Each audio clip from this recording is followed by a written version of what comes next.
Have you ever felt like life is throwing one challenge after another your way, and no matter how hard you try, it's hard to keep up? Maybe you faced moments when you felt stuck, defeated, or just not strong enough to keep going. You've wondered how some people seem to handle adversity with ease, while it feels like everything is harder for you. But here's the truth: mental strength isn't something you're born with. It's something you build, step by step, day by day. And the good news is that you have the power to develop it. This book is not just about getting through tough times. It's about becoming stronger because of them. It's about developing the mindset, habits, and strategies that will help you face life's toughest moments with confidence and resilience. It's about learning how to train your mind to handle pressure, to push through fear, to grow from setbacks, and to keep moving forward, no matter what. Throughout this journey, I'll guide you through the tools and techniques that have helped countless people build mental strength. You'll learn practical strategies to strengthen your willpower, overcome self-doubt, face fear head-on, and keep going even when the road gets tough. This is not about quick fixes or empty motivation. It's about real, actionable advice that you can apply every single day to make a lasting difference in your life. But it won't be easy. Building mental strength is a challenge in itself, but the rewards are worth it. Imagine waking up each day with the belief that you can handle whatever comes your way. Picture yourself facing challenges with clarity, confidence, and resilience. That's what mental strength can do for you. So whether you're dealing with stress, setbacks, self-doubt, or just the pressures of everyday life, know that there is a way forward. This book will show you how to train your mind to overcome anything, to bounce back from adversity, and to develop a deep, unwavering confidence in your own abilities. Are you ready to start? Are you ready to train your mind and become mentally strong? Let's dive in and take that first step toward a stronger, more resilient you. Chapter 1: The Foundation of Mental Strength. Have you ever felt like life keeps throwing curveballs your way, testing your limits, and leaving you wondering if you have what it takes to keep going? That's the moment when mental strength becomes your greatest ally. It's not about being fearless or never feeling down. It's about learning to rise every time you fall, about finding your footing when the ground beneath you feels shaky, and about staying true to yourself even when the world feels overwhelming. Mental strength isn't something you're born with. It's not a gift reserved for a select few who seem to have it all figured out. It's a skill, a set of habits, thoughts, and actions that you can build and strengthen over time. And the fact that you're here, reading this, tells me you're ready to take that step. You're ready to stop letting life happen to you and start taking control. That decision alone is powerful. So what is mental strength? It's the ability to keep moving forward, even when the path ahead isn't clear. It's about handling stress without letting it consume you, facing challenges without losing your sense of purpose, and staying grounded, no matter how chaotic things get. It's not about pretending to be okay when you're not. It's about acknowledging the struggle and choosing to grow through it. I know life can feel like a constant test. Maybe you faced rejection that shook your confidence, setbacks that made you question your abilities, or losses that left you feeling broken. Whatever your story is, I want you to know this: you're not alone. Every single person you admire, every success story you've heard, started with someone who faced struggles just like you. The difference is, they made a choice. They chose to build their strength, one step at a time. And you can too. Building mental strength is a journey. It's not a quick fix or something you achieve overnight. It's a daily commitment to yourself, to your growth, your resilience, and your happiness. And the beautiful thing about this journey is that every small step you take brings you closer to becoming the person you want to be. You don't have to have it all figured out. You just have to start. One of the most important lessons I've learned about mental strength is that it starts with self-awareness. You can't change what you don't understand. Take a moment to reflect on where you are right now. What challenges are you facing? What thoughts hold you back? What habits are keeping you stuck? Be honest with yourself, not critical. This isn't about judgment. It's about clarity. When you understand your starting point, you can begin to map out the path forward. Another key part of building mental strength is learning to face discomfort. Let's be real, growth doesn't happen when everything is easy. It happens when you step outside your comfort zone and challenge yourself. It happens when you face fears, take risks, and do the hard things that push you to grow. I'm not saying it'll be easy, but I promise it will be worth it. Every time you step up and face something that scares you, you're proving to yourself that you're stronger than you think. And that's how mental strength is built. One courageous choice at a time. Now let's talk about the power of mindset. Your thoughts shape your reality more than you might realize. If you believe you can't handle something, you'll feel defeated before you even try. But when you choose to believe in your ability to grow and overcome, you open the door to possibilities. This doesn't mean you have to be positive all the time. That's not realistic. What it means is choosing to focus on what you can control, on the lessons you can learn, and on the progress you can make. Your mindset is like a muscle. The more you train it to focus on growth, the stronger it becomes. Self-discipline is another cornerstone of mental strength. It's not always glamorous, but it's essential. Self-discipline is what helps you stay consistent, even when motivation fades. It's what keeps you moving toward your goals, even when the excitement wears off. And here's the truth, you don't need to rely on willpower alone. Start small. Commit to one habit that aligns with the person you want to become. Maybe it's waking up 10 minutes earlier to plan your day, or taking a walk every evening to clear your mind. Whatever it is, start where you are. Small, consistent actions lead to big changes over time. I also want to touch on the importance of self-compassion. Being mentally strong doesn't mean being hard on yourself. In fact, the opposite is true. When you treat yourself with kindness and understanding, you create a foundation for growth. You're going to make mistakes. You're going to have days when you feel like you're falling short. And that's okay. What matters is how you respond to those moments. Instead of beating yourself up, ask yourself, what can I learn from this? How can I do better next time? Growth isn't about being perfect. It's about showing up again and again. As you continue this journey, remember that mental strength isn't about doing it all alone. Surround yourself with people who lift you up, who believe in you, and who remind you of your worth when you forget. Build a support system that encourages your growth and challenges you to be your best. And don't be afraid to ask for help when you need it. There's strength in knowing when to lean on others.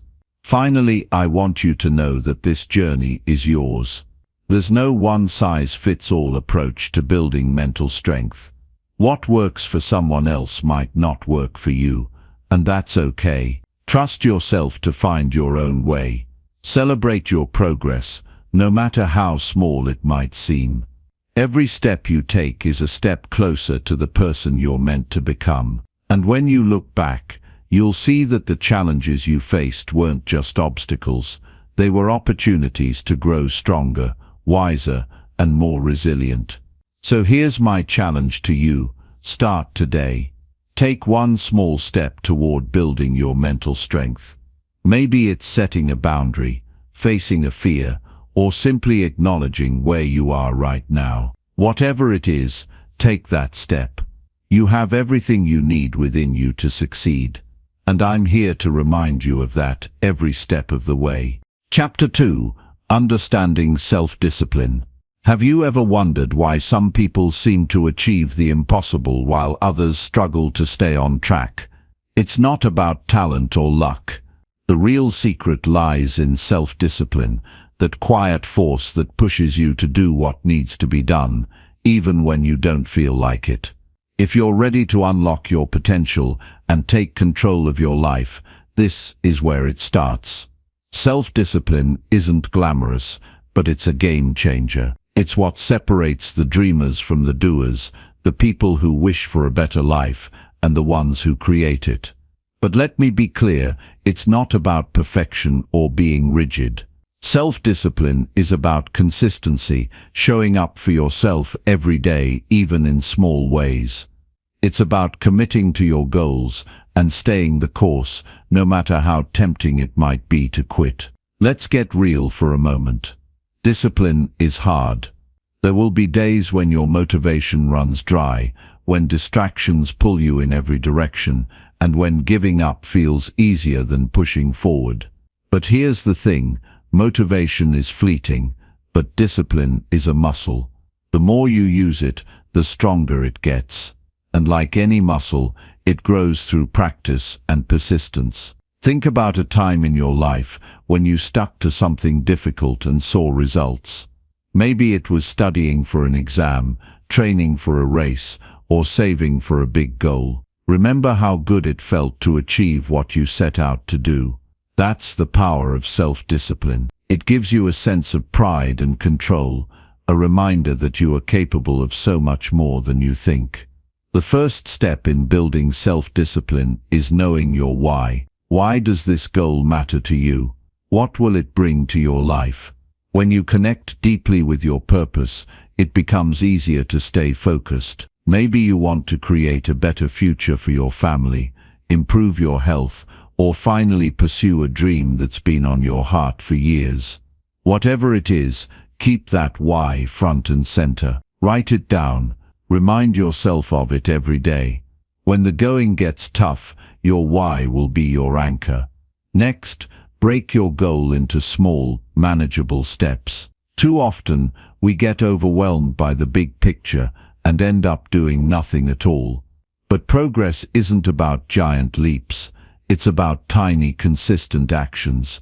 If you want to write a book, start with 1 page a day. If you want to get fit, commit to a 15-minute walk. Small wins build momentum, and momentum fuels discipline. Celebrate those wins, no matter how small they might seem. Each one is proof that you're moving in the right direction. Let's talk about routines, because they're the backbone of self-discipline. When you create a routine, you take the guesswork out of your day. You don't have to waste energy deciding what to do next, because it's already planned. Start simple. Set a consistent wake-up time, dedicate specific hours to your priorities, and stick to a bedtime that allows for enough rest. Your routine doesn't have to be perfect, it just has to work for you. Over time, it will become second nature, and you'll find it easier to stay disciplined. Discipline also means learning to say no to distractions. This is where it gets tricky, because distractions are everywhere. Social media, Netflix, endless to-do lists, they all compete for your attention. But here's the truth, every time you say yes to something that doesn't serve your goals, you're saying no to something that does. It's not about cutting out fun or relaxation, it's about being intentional with your time. Ask yourself, is this helping me get closer to where I want to be? If the answer is no, it's okay to let it go. One of the most powerful tools for building self-discipline is accountability. When you share your goals with someone you trust, you're more likely to follow through. Find a friend, mentor, or coach who will support you and hold you accountable. Better yet, find someone who's on a similar journey so you can encourage each other. Knowing that someone else is rooting for you can make all the difference. Now, let's address setbacks, because they're inevitable. You will stumble. You will have days when you fall short.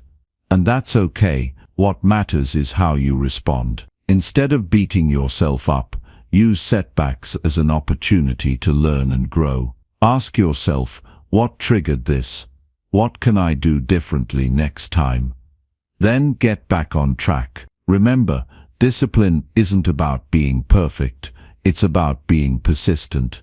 Self-discipline also requires self-compassion. It's easy to be hard on yourself, especially when things don't go as planned. But treating yourself with kindness and understanding is essential for long-term success. When you're compassionate with yourself, you create a space where growth can happen. Instead of giving up, you find the strength to keep going. I want to remind you that self-discipline is a gift you give to yourself. It's not a punishment or a chore, it's an act of self-love. Every time you choose discipline, you're choosing your future, your dreams, and your best self. You're proving to yourself that you are worth the effort, that your goals matter, and that you have what it takes to achieve them. So start today. Choose one small action that aligns with your goals and commit to it. Show up for yourself, even when it's hard. Trust the process, and remember that every step forward is a victory. You are capable of more than you know, and self-discipline is the key to unlocking that potential. This is your journey, and it's worth every ounce of effort. Let's make it happen. Chapter 3. Embracing fear and anxiety. Fear and anxiety can feel like walls closing in on you, stealing your breath and robbing you of the confidence to move forward. But what if I told you that fear isn't your enemy? What if anxiety isn't something to run from, but something to face head-on? These feelings, as overwhelming as they might seem, are natural. They're signs that you're stepping out of your comfort zone and onto a path of growth. Let's be honest. Fear is powerful. It has the ability to paralyze us, to make us second-guess our choices, and to keep us stuck in places we've outgrown. But fear also has another side. It's a signal. It's a sign that something important is at stake, that you care deeply about what's ahead. Fear doesn't show up when you're comfortable and complacent. It shows up when you're about to do something that matters. The first step to embracing fear is recognizing it for what it is, a natural response. It's your brain's way of trying to protect you from harm. But here's the catch: your brain doesn't always distinguish between real danger and perceived danger. Speaking up in a meeting, starting a new project, or pursuing a dream might feel just as threatening as standing on the edge of a cliff. The good news is, you can train your mind to see fear differently.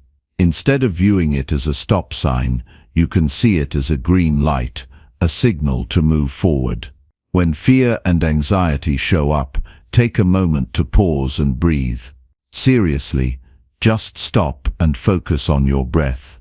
Inhale deeply through your nose, hold it for a few seconds, and exhale slowly. Repeat this a few times. This simple act calms your nervous system and helps you regain control. You're reminding your body that you're safe, even if your mind is racing. Now, let's talk about the power of action. Fear thrives in inaction. The longer you sit with it, the bigger and scarier it feels. But when you take even the smallest step forward, you begin to chip away at its power. Let's say you're terrified of public speaking. Start small. Speak up in a group of friends, then try sharing your thoughts in a meeting. Each step builds confidence, and before you know it, you're standing in front of a room, owning your voice. One of the most transformative things you can do is reframe your relationship with fear. Instead of seeing it as something to avoid, see it as an opportunity to grow. Ask yourself, what's the worst that can happen? Often the answer isn't as catastrophic as you'd think, and even if things don't go perfectly, you'll learn, you'll grow, you'll become stronger for having faced it. Real-life examples of people who've overcome fear and anxiety are everywhere. Think about someone like J.K. Rowling, who faced countless rejections before Harry Potter became a global phenomenon. Or Michael Jordan, who was cut from his high school basketball team but didn't let that stop him. These stories remind us that fear and failure are part of the journey. They're stepping stones, not roadblocks. Anxiety often comes hand in hand with fear. It's that nagging voice in your head that says, "What if? What if I fail? What if I'm not good enough? What if everything falls apart?" But here's the truth. Most of those what-ifs never come true. Anxiety feeds on uncertainty, but you don't have to let it control you. When those thoughts creep in, challenge them. Ask yourself, is this true? Do I have evidence to support this? Often you'll find that your fears are based on assumptions, not facts. Journaling can be a powerful tool for working through fear and anxiety. Write down your fears, no matter how irrational they might seem. Then, break them down. What's the worst-case scenario? What's the best-case scenario? What's the most likely outcome? This process helps you see things more clearly and puts your fears into perspective. It's like shining a flashlight into a dark corner. Suddenly, it's not so scary anymore. Another way to face fear is by leaning into mindfulness. When you're anxious, your mind tends to spiral into the future, imagining every possible worst-case scenario. Mindfulness brings you back to the present moment. It's about noticing what's happening right now without judgment. You can practice mindfulness through meditation, yoga, or simply by paying attention to your surroundings. Feel the ground beneath your feet. Listen to the sounds around you and focus on your breath. The present moment is often much less overwhelming than our thoughts about the future. Support is crucial when dealing with fear and anxiety. You don't have to go through it alone. Talk to someone you trust, a friend, a family member, or a therapist. Sharing your fears out loud often makes them feel less daunting. And sometimes, just knowing that someone else understands can make all the difference. Facing fear isn't about eliminating it. It's about learning to move forward despite it. Every time you face a fear, you're proving to yourself that you're stronger than you think. You're building resilience, one step at a time. And with each step, fear loses its grip on you. Imagine what your life could look like if fear didn't hold you back. Picture yourself pursuing that dream, speaking your truth, or taking that leap you've been avoiding. It's possible. It's within your reach. Fear might always be a part of the journey, but it doesn't have to be the driver. You're in control. You have the power to face fear, to embrace it, and to move forward anyway. This is your journey, and it's worth every step. Chapter 4. Building positive habits. Imagine if every single day you had a routine that made you stronger, more focused, and more in control of your life. Habits have the power to do just that. They shape your days, your decisions, and ultimately your destiny. Think about it. The small things you do every day are the building blocks of who you become. It's not the grand gestures or once-in-a-while efforts that define you. It's the consistent actions you take day in and day out. Habits are powerful because they operate almost on autopilot. Once they're ingrained, they don't require as much thought or effort. But here's the catch. Habits can either work for you or against you. Positive habits, like exercising, eating well, and setting aside time to learn or reflect, propel you forward. Negative habits, like procrastinating, overeating, or scrolling endlessly on your phone, can hold you back. The good news is, you have the power to shape your habits. You can intentionally design your life by choosing which habits to build and which to break. Building positive habits starts with clarity. You need to know what you want and why it matters. Without a clear vision, it's easy to get sidetracked or give up when things get tough. So take a moment to think about what's important to you. Is it improving your health, growing in your career, strengthening your relationships? Whatever it is, get crystal clear on your why. When your why is strong, it becomes your anchor, keeping you grounded and focused, even when motivation wanes. The next step is to start small. A lot of people make the mistake of trying to overhaul their entire life overnight. They decide they're going to work out every day, eat only salads, read a book a week, and wake up at 5 a.m. While these are admirable goals, trying to tackle them all at once is overwhelming and unsustainable. Instead, focus on one small habit at a time. For example, if you want to start exercising, commit to just 5 minutes a day. It might not sound like much, but those 5 minutes can snowball into something bigger over time. The key is to build momentum. Consistency is the magic ingredient when it comes to habits. Doing something small every day is far more effective than doing something big once in a while. Think of it like planting a seed. You don't see results immediately, but with time and care, that seed grows into something remarkable. The same is true for habits. Each day that you show up and stick with it, you're reinforcing the behavior and making it a natural part of your life. One of the best ways to ensure consistency is to anchor your new habit to something you already do. This is known as habit stacking, and it's a game changer. For example, if you want to start meditating, you could do it right after brushing your teeth in the morning. If you want to drink more water, you could have a glass before every meal. By tying your new habit to an existing one, you're creating a trigger that reminds you to take action. Let's talk about the role of environment. Your surroundings have a huge impact on your habits, whether you realize it or not. If your environment makes it easy to stick to a positive habit, you're more likely to follow through.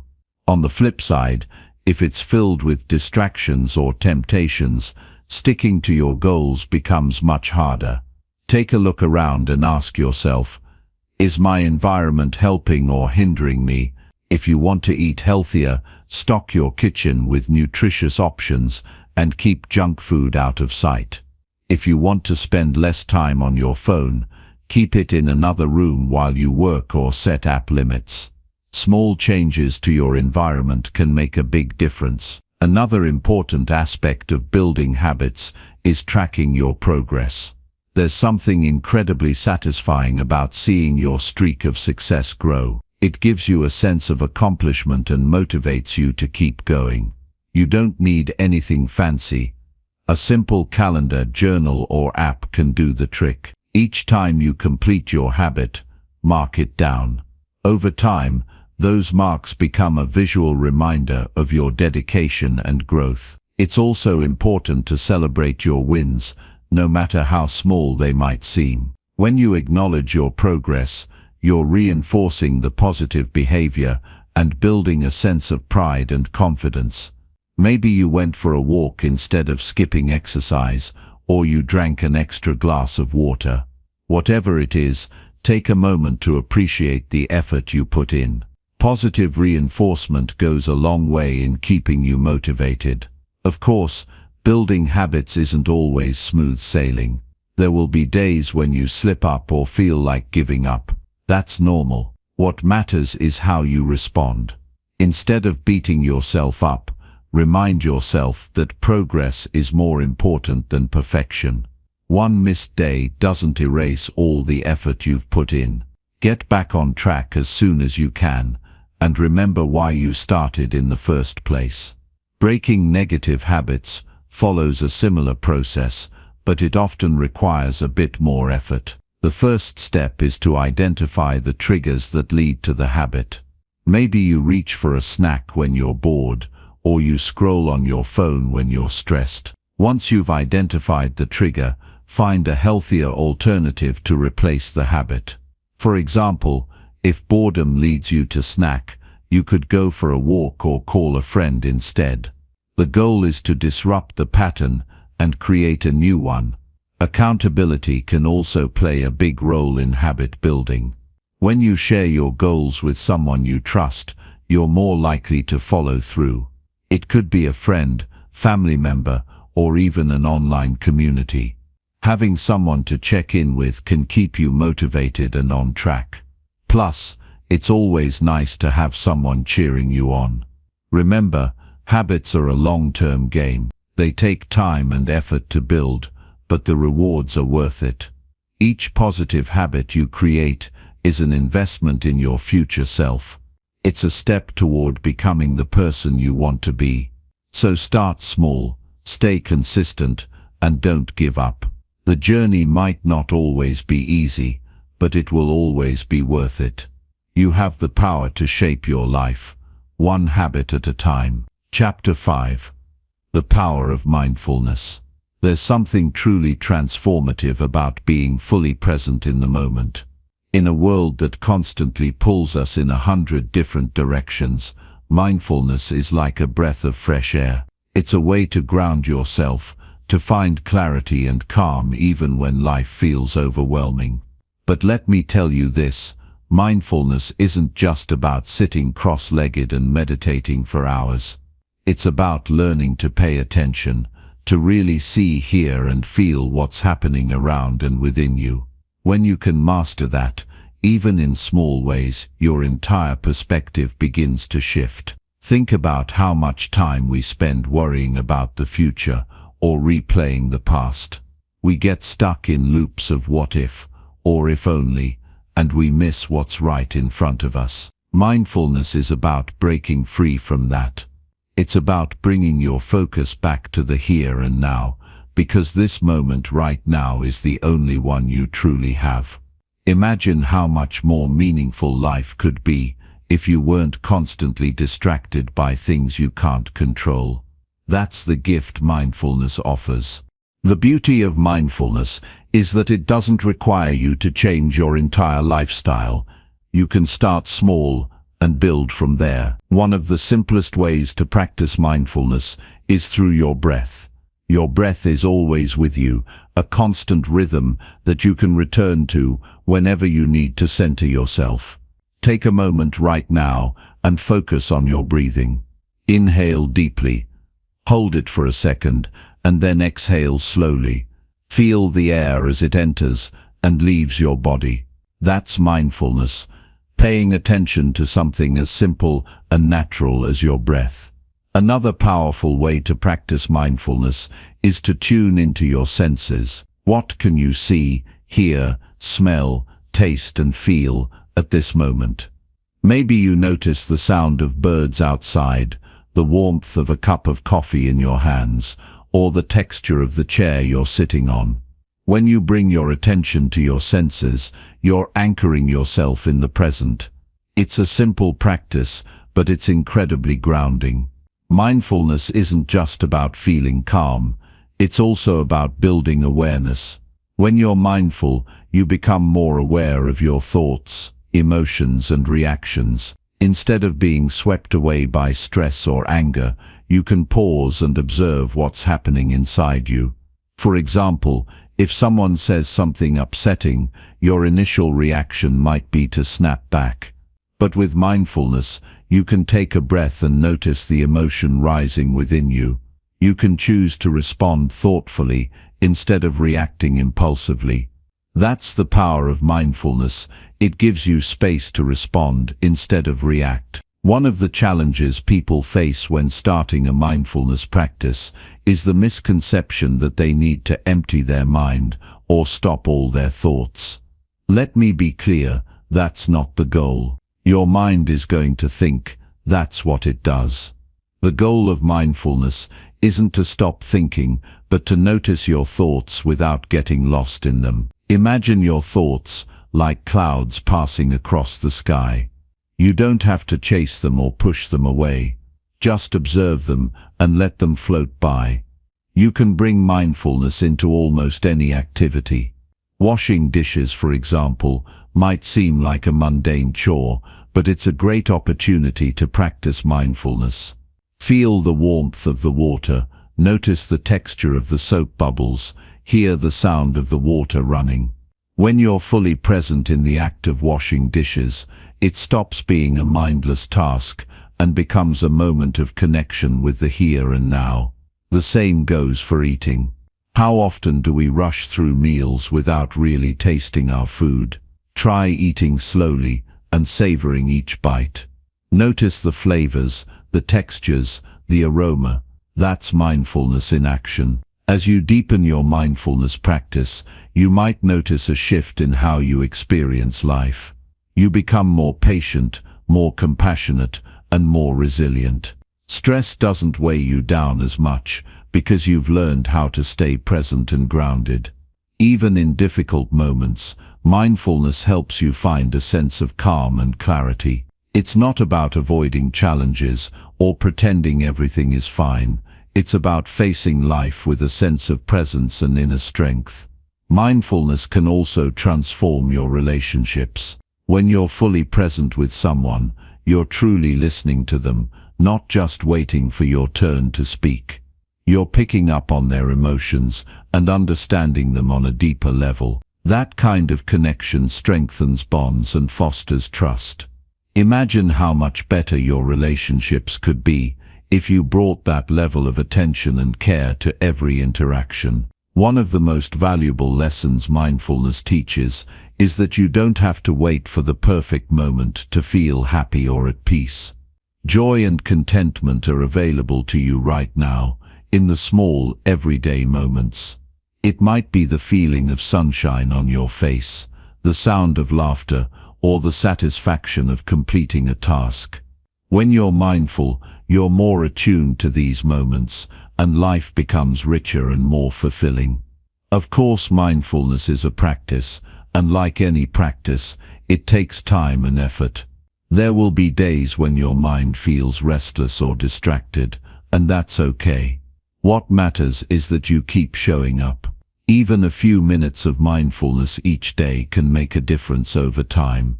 And remember, you don't have to do it alone. There are countless resources from guided meditations to mindfulness apps that can support you on your journey. So, start small. Take a few moments each day to focus on your breath, tune into your senses, or simply be present with whatever you're doing. As you build this habit, you'll begin to notice the ripple effects in your life.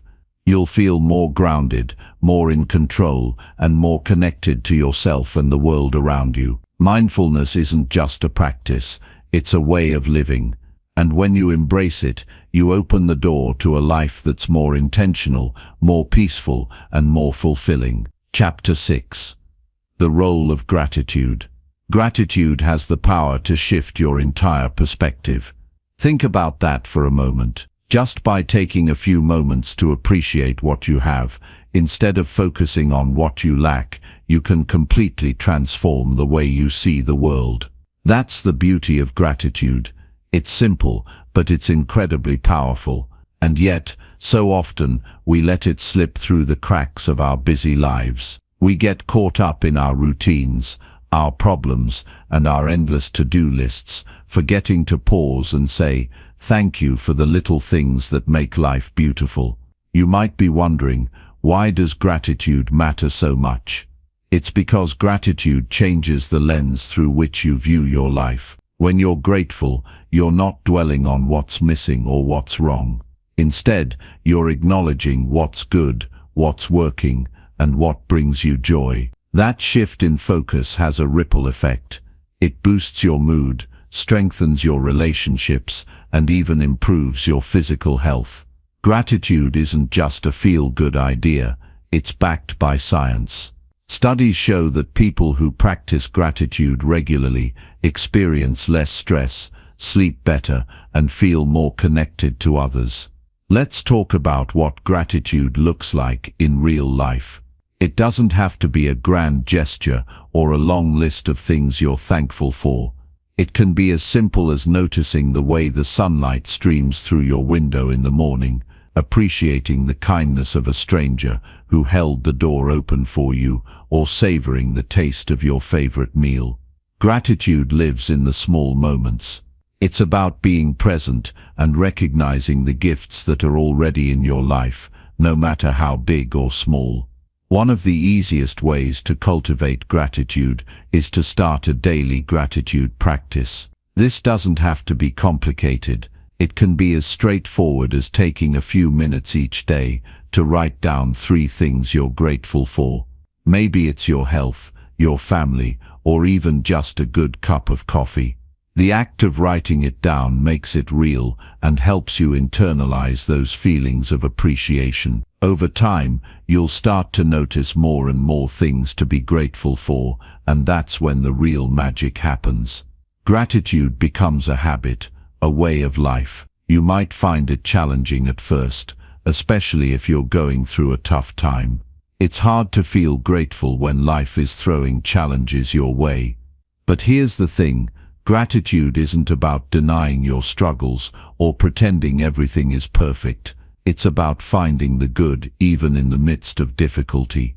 Maybe you're grateful for the strength you're discovering within yourself as you face these challenges.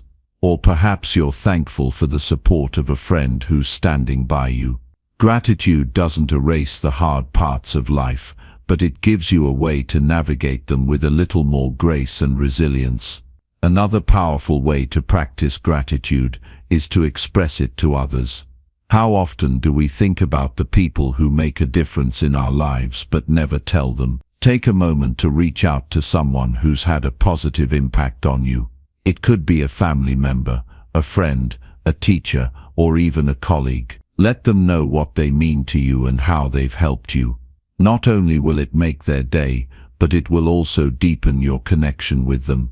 Gratitude has a way of strengthening relationships and building a sense of community. Sometimes we forget to show gratitude to ourselves. Think about all the effort you've put into your own growth and well-being.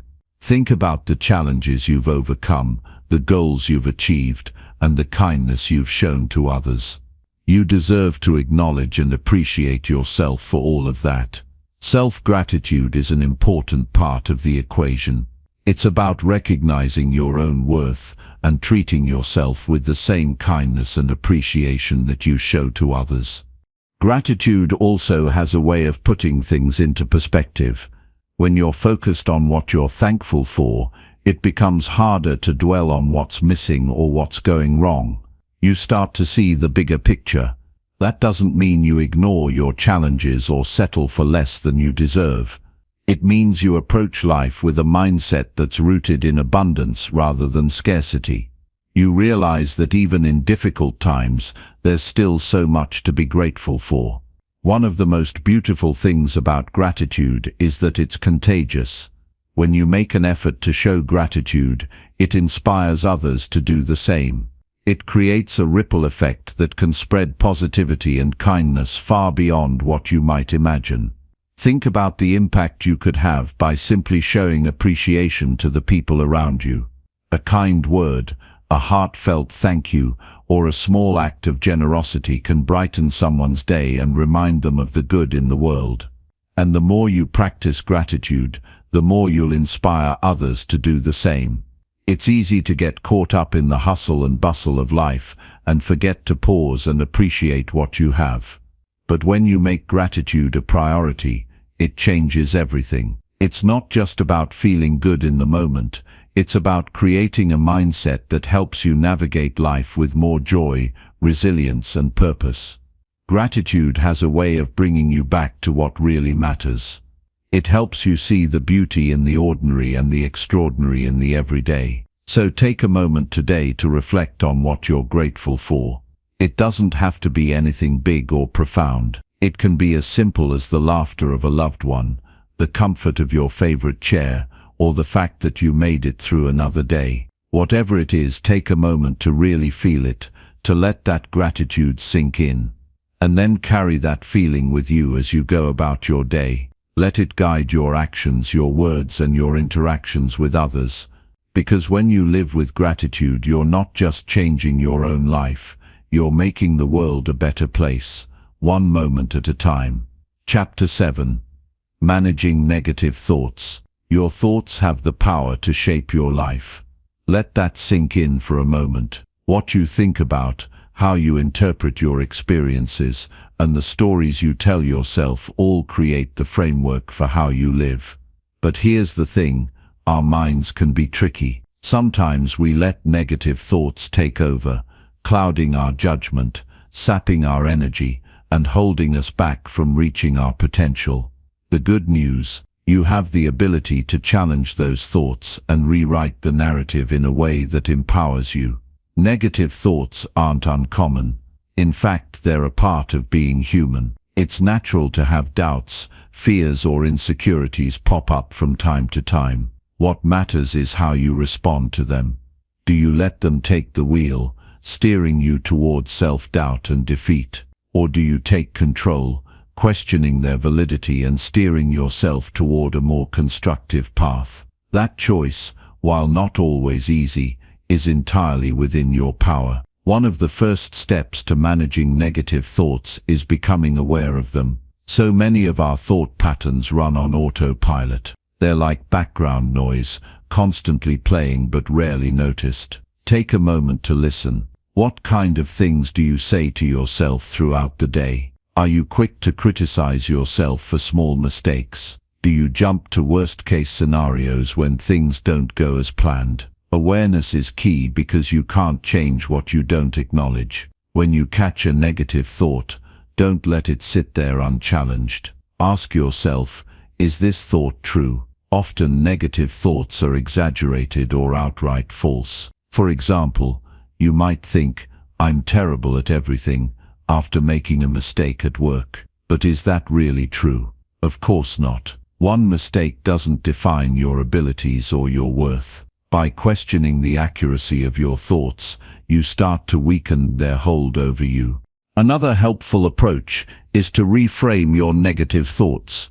Instead of focusing on what went wrong, try shifting your perspective to what you can learn or how you can grow from the experience. Let's say you're feeling overwhelmed by a new challenge. Instead of thinking, I can't do this, try saying, this is a chance for me to grow and prove to myself that I'm capable. Reframing doesn't mean ignoring the difficulty of the situation, but it helps you focus on the opportunity rather than the obstacle. It's also important to practice self-compassion. Negative thoughts often come from a place of harsh self-judgment. We can be our own worst critics, holding ourselves to impossible standards and beating ourselves up when we fall short. But think about how you would talk to a friend in the same situation. Would you be as critical and unforgiving? Probably not. You'd offer words of encouragement and understanding. Treat yourself with the same kindness. Remind yourself that it's okay to make mistakes, and it's okay to not have everything figured out. You're doing the best you can, and that's enough. Sometimes, negative thoughts are deeply ingrained, and breaking free from them can feel like an uphill battle. In these moments, having a set of tools to redirect your focus can make all the difference. For instance, journaling can be a powerful way to process your thoughts and gain clarity. Write down what's bothering you and explore where those thoughts are coming from. Are they based on facts or assumptions? Are they helpful or harmful? Writing things down can help you see your thoughts more objectively and identify patterns you might not have noticed before. Another tool is mindfulness. Negative thoughts often pull us into the past or the future, making us relive old regrets or worry about what's to come. Mindfulness brings you back to the present moment, grounding you in what's real and immediate. You can practice mindfulness through deep breathing, meditation, or simply paying attention to your senses. Notice the feel of your feet on the ground, the sound of birds outside your window, or the rhythm of your breath. When you're fully present, negative thoughts lose some of their power. Don't underestimate the importance of surrounding yourself with positive influences. The people you spend time with, the media you consume, and the environments you choose all affect your mindset. Seek out relationships that uplift you and inspire you to be your best self. Limit your exposure to negativity, whether it's in the form of toxic people, social media, or news cycles. Instead, fill your life with positivity, books, podcasts, music, and activities that bring you joy and remind you of what's possible. It's worth mentioning that managing negative thoughts isn't about being positive all the time. Life has its ups and downs, and it's normal to feel sad, frustrated, or disappointed at times. The goal isn't to suppress those feelings, but to avoid getting stuck in a cycle of negativity. It's about finding a balance where you can acknowledge your emotions without letting them control you. By managing your thoughts, you give yourself the freedom to move forward with resilience and hope. Over time, as you practice these strategies, you'll start to notice a shift. Negative thoughts won't disappear completely. They're part of being human, but they won't have the same grip on you. You'll be able to recognize them for what they are, fleeting thoughts, not truths. And in their place, you'll make room for thoughts that empower, encourage, and uplift you. Remember, you're not alone in this journey. Everyone deals with negative thoughts at some point. What sets people apart is their willingness to face those thoughts head-on and take steps to manage them. By doing so, you're not just improving your mental health, you're building the foundation for a stronger, more resilient life. And that's something to be proud of. Chapter 8. Setting healthy boundaries. Your peace of mind is priceless, but how often do you let others disturb it? Setting boundaries isn't just about keeping people out. It's about protecting the space where you can thrive. For too long, many of us have been conditioned to put others first, to say yes when we want to say no, and to stretch ourselves thin to avoid disappointing anyone. But here's the truth. Every time you compromise your boundaries, you chip away at your own well-being. It's not selfish to protect your energy. It's necessary. Think about the times you felt overwhelmed or drained. Was it because you took on too much? Maybe you agreed to something you didn't really want to do, or allowed someone to overstep in a way that left you feeling resentful. These moments don't just happen randomly. They're often the result of unclear or non-existent boundaries. And the thing about boundaries is this: if you don't set them, someone else will do it for you, and it's rarely in your favor. The first step in setting boundaries is understanding your own limits. What makes you feel uncomfortable, stressed, or taken advantage of? Pay attention to your gut reactions. If you feel a pang of irritation or unease in certain situations, that's your inner self telling you that a boundary has been crossed. Listen to that voice. It's your guide to what needs to change. Once you're clear on your limits, the next step is communication. This is where many people struggle, because it can feel awkward or confrontational to express your needs. But remember, boundaries aren't about creating conflict. They're about fostering healthier relationships with others and yourself. When you approach boundary setting from a place of honesty and respect, it's less about drawing lines and more about creating mutual understanding. Let's say you have a friend who constantly calls you late at night, disrupting your sleep. Instead of stewing in frustration or ignoring their calls, have a straightforward conversation. You could say something like, "I really value our talks, but I've been struggling with sleep lately. Can we try catching up during the day instead?" Notice how this approach focuses on your needs without blaming or attacking the other person. It's firm yet kind, which is the balance you want to strike when setting boundaries. Of course, not everyone will respond positively to your boundaries. Some people might push back, especially if they've grown accustomed to you always being available or agreeable. This resistance isn't a reflection of you. It's a reflection of their discomfort with change. Stay firm. Remind yourself why you're setting this boundary in the first place. Your mental and emotional health isn't up for negotiation. Enforcing boundaries can be challenging, but it's an essential part of the process. If someone continues to disregard your limits despite clear communication, you may need to take further action.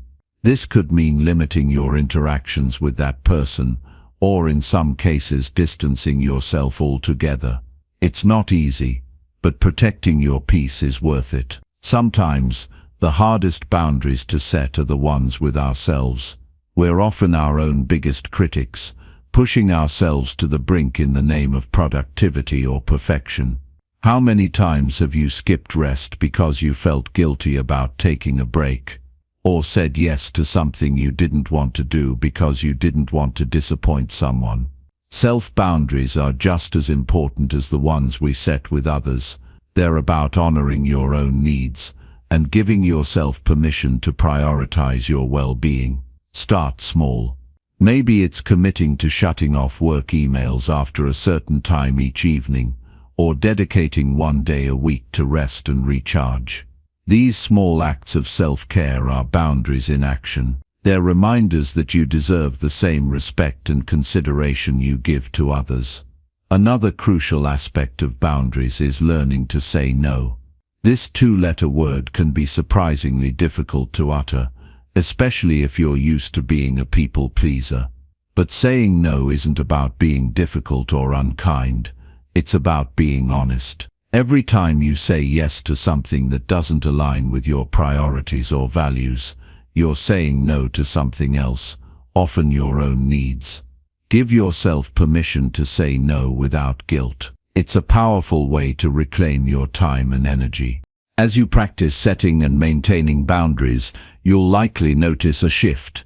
You'll feel more in control of your life, less stressed, and more aligned with your values. Your relationships will improve too, because they'll be built on mutual respect rather than unspoken resentment. People who truly care about you will appreciate and honor your boundaries.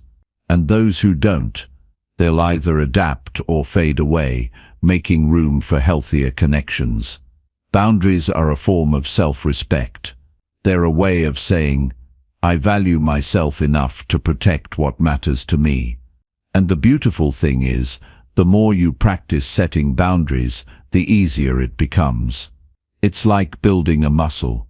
At first it might feel uncomfortable or even painful, but with time and consistency, it becomes second nature. You learn to trust yourself, to stand firm in your values, and to create a life that feels balanced and fulfilling. Remember, you're not alone in this journey. Everyone struggles with boundaries at some point. What matters is that you're willing to do the work. By setting boundaries, you're not just protecting your peace, you're paving the way for a life that's authentically yours, and that's a life worth living. Chapter 9. The importance of self-care. If you don't take care of yourself, who will? This isn't just a passing question. It's a challenge to really look at how much energy you give to everything and everyone else, while leaving yourself last on the list. Think about how often you've ignored your own needs because you felt guilty about taking time for yourself. How many times have you brushed off exhaustion, stress, or even a deep sense of unhappiness, telling yourself you'll deal with it later? Here's the truth: later doesn't come unless you make it happen. Taking care of yourself is not indulgent or selfish, it's essential. And it's time to make self-care a non-negotiable part of your life. Self-care starts with awareness. You have to be willing to check in with yourself and ask the hard questions. How are you feeling, really? Are you running on fumes, overwhelmed by everything on your plate? Or maybe you've been ignoring signs that something's off because it feels easier to keep pushing through than to stop and deal with it. A lot of us have been taught to equate productivity with worthiness, but that's a dangerous trap. Your value doesn't come from how much you can get done or how many people you can please. It comes from simply being you, and you deserve to feel good, whole, and cared for. Self-care isn't just about bubble baths and spa days, although those can be nice. It's about giving yourself what you need to function well, both mentally and physically. It's about feeding your body nutritious food, getting enough sleep, and staying active. It's also about creating time to breathe, relax, and connect with what makes you happy. These aren't luxuries, they're the foundation of your well-being. When you're taking care of yourself, you're better equipped to handle life's challenges, and you're more present for the people you care about. Let's talk about boundaries again, because they're deeply tied to self-care. If you're constantly saying yes to things you don't want to do, or stretching yourself too thin, there's no room left for what you actually need. Protecting your time and energy is an act of self-respect. It's okay to say no to things that drain you or don't align with your priorities. It's okay to take a step back when you're feeling overwhelmed. You don't owe anyone an explanation for taking care of yourself. Remember, every time you say yes to something that doesn't serve you, you're saying no to yourself. Flip that equation. Say yes to yourself more often. Emotional self-care is just as important as the physical side. Life throws all kinds of stresses at us, and if we're not careful, they can build up and weigh us down. It's crucial to process your emotions and not bottle them up. Find healthy ways to release stress, whether that's through journaling, talking to a trusted friend, or seeking professional support if you need it. There's strength in acknowledging when you're struggling and reaching out for help. You don't have to do everything alone, and asking for support is not a sign of weakness, it's an act of courage. Another powerful form of self-care is creating rituals that ground you. Maybe it's starting your day with 10 minutes of quiet reflection, or ending it by listing 3 things you're grateful for. It could be a weekly walk in nature, a monthly date with yourself to do something you love, or even just taking 5 minutes during a busy day to sit still and breathe deeply. These moments are small but significant. They're reminders that you matter and that your well-being is worth prioritizing. One of the biggest barriers to self-care is guilt. So many of us feel like we're being selfish if we take time for ourselves, especially if we have people depending on us. But think about it this way, when you're running on empty, you're not giving anyone your best. You're more likely to snap at your loved ones, make mistakes at work, or feel disconnected from the things that usually bring you joy. Taking care of yourself isn't just for your benefit, it's for everyone around you too. When you're rested, healthy, and happy, you show up as your best self, and that's a gift to the people in your life.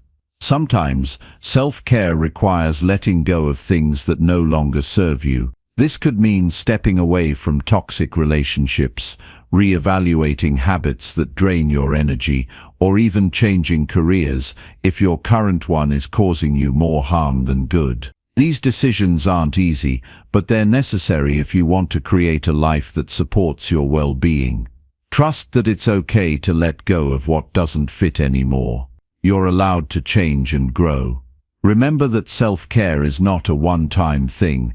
It's not something you do just when you're feeling burned out or overwhelmed. It's a lifelong practice, a commitment to yourself that you'll show up and take care of your needs every day. Some days that might mean big, intentional acts of care, like taking a mental health day or booking a therapy session. Other days, it might mean small but meaningful choices, like drinking enough water or taking a few deep breaths when you're stressed. The key is consistency. Every act of self-care, no matter how small, adds up over time. It's also important to celebrate the progress you make. Maybe you've started prioritizing sleep, or finally set a boundary with someone who was draining you. Maybe you've created a morning routine that helps you feel grounded, or you've started saying no without feeling guilty. These wins matter. Acknowledge them. Give yourself credit for the ways you're showing up for yourself. It's not about being perfect, It's about making progress and honoring the effort you're putting in. As you cultivate self-care, you'll notice a shift in how you feel. You'll have more energy, clarity, and resilience. You'll feel more in tune with yourself and more capable of handling whatever life throws your way. And perhaps most importantly, you'll build a stronger relationship with yourself. You'll learn to trust yourself, to listen to your needs, and to treat yourself with the same kindness and compassion you extend to others. That's the ultimate goal of self-care, not just to survive, but to truly thrive. And you deserve nothing less. Chapter 10: Cultivating Emotional Intelligence. Have you ever wondered why some people seem to navigate relationships, challenges, and even setbacks with grace and ease, while others struggle to find their footing? The answer often lies in something we don't talk about enough: emotional intelligence. It's not about being the smartest person in the room or having all the answers.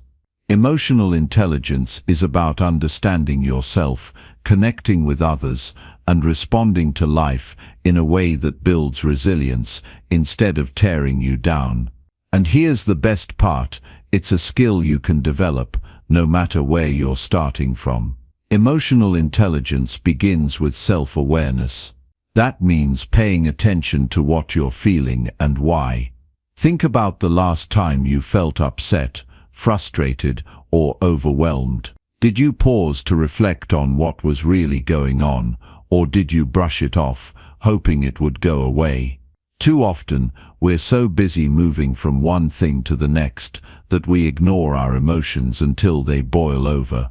But when you take the time to check in with yourself, you're better equipped to handle whatever comes your way.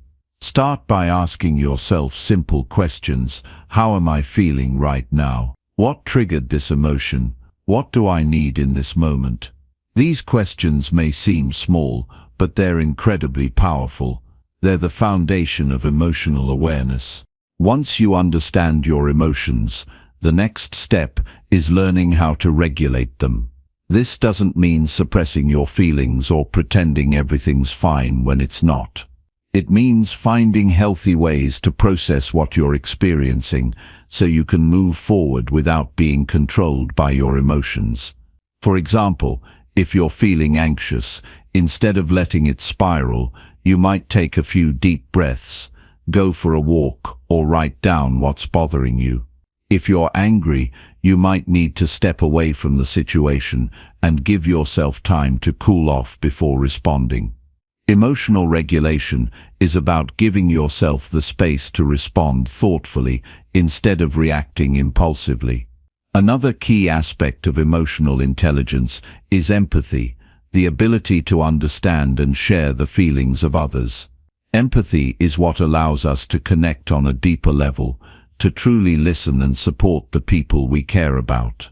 It's not about fixing someone's problems or always knowing the right thing to say. Sometimes it's simply about being present and showing that you care. Think about a time when someone really listened to you without judgment or interruption. How did that make you feel? That's the power of empathy. And just like self-awareness, it's a skill you can practice. Start by putting yourself in someone else's shoes. Imagine what they might be feeling and why. Ask questions, listen without jumping to conclusions, and let them know you're there for them. Building emotional intelligence also means learning how to navigate relationships with care and intention. This includes everything from managing conflict to expressing your needs in a way that strengthens your connections rather than straining them. Relationships are rarely perfect, and misunderstandings are inevitable. But when you approach them with emotional intelligence, you can turn challenges into opportunities for growth. For instance, instead of reacting defensively during an argument, you might pause and consider the other person's perspective. Instead of bottling up your feelings, you might communicate openly and honestly about what's bothering you.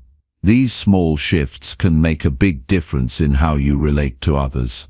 One of the most overlooked aspects of emotional intelligence is self-compassion. We're often our own harshest critics, beating ourselves up over mistakes or falling into the trap of comparison. But here's the truth: you're human, and humans aren't perfect. Self-compassion means treating yourself with the same kindness and understanding you'd offer a friend. It means acknowledging your struggles without judgment and reminding yourself that it's okay to not have it all figured out. The next time you catch yourself being overly critical, pause and ask, would I say this to someone I care about? If not, it's time to rewrite the script. Speak to yourself with kindness, celebrate your progress, no matter how small, and give yourself grace when things don't go as planned. Developing emotional intelligence isn't a one-time event, it's a lifelong journey. It requires patience, practice, and a willingness to learn from your experiences. But the rewards are worth it. When you strengthen your emotional intelligence, you're not just improving your relationships or managing stress more effectively. You're creating a foundation for a more fulfilling and balanced life. You're equipping yourself with the tools to navigate challenges with resilience and to build connections that truly matter. As you move forward, remember that progress takes time. You don't have to get everything right all at once. Start small. Maybe it's taking a few minutes each day to check in with yourself or practicing active listening in your conversations. Maybe it's journaling about your emotions or taking a moment to pause before reacting in a heated situation. Whatever it looks like for you, know that every step you take is a step toward greater emotional awareness, empathy, and resilience. And that's something to be proud of. The beauty of emotional intelligence is that it doesn't just benefit you, it creates a ripple effect. When you show up with self-awareness, empathy, and compassion, you inspire others to do the same. You create spaces where people feel seen, heard, and valued. And in a world that often feels disconnected, that kind of impact is priceless. So keep going. Keep growing. You have everything it takes to build a life rooted in emotional intelligence, and the journey starts right here, right now. Chapter 11. Building a support system. There's no way to go through life alone. Not if you want to thrive. Success, peace of mind, and happiness don't just come from within. They come from the people around you, the support you receive, and the relationships you build. Building a strong support system isn't just about finding people to lean on when you're down. It's about surrounding yourself with the right individuals who challenge you, encourage you, and help you grow. It's about creating a network that lifts you higher when you need it most. We all need someone. It doesn't matter how strong, driven, or independent we are, there will always be times when we need help, guidance, or just a reminder that we're not alone. And there's incredible power in knowing that there are people who've got your back, no matter what. But here's the thing. Building that kind of support system takes time, effort, and a clear understanding of who you need in your life. We often hear about the importance of networking in professional circles, and yes, that's important. But what's just as critical, if not more so, is having people who genuinely care about you, who want to see you succeed, and who are willing to stick with you through the hard times. When you build these kinds of relationships, you create a foundation of mental strength that helps you weather any storm. Think about the people who have made the biggest impact on your life. It's not necessarily about the number of people, but the quality of the connections. There are friends, family, mentors, and even strangers who have the power to change your life for the better. These are the people who listen to you without judgment, who see your potential even when you can't see it yourself, and who push you to be the best version of yourself. These are the people who make you feel seen, heard, and understood. But here's the tough part. Not everyone is meant to be part of your inner circle. You have to be discerning.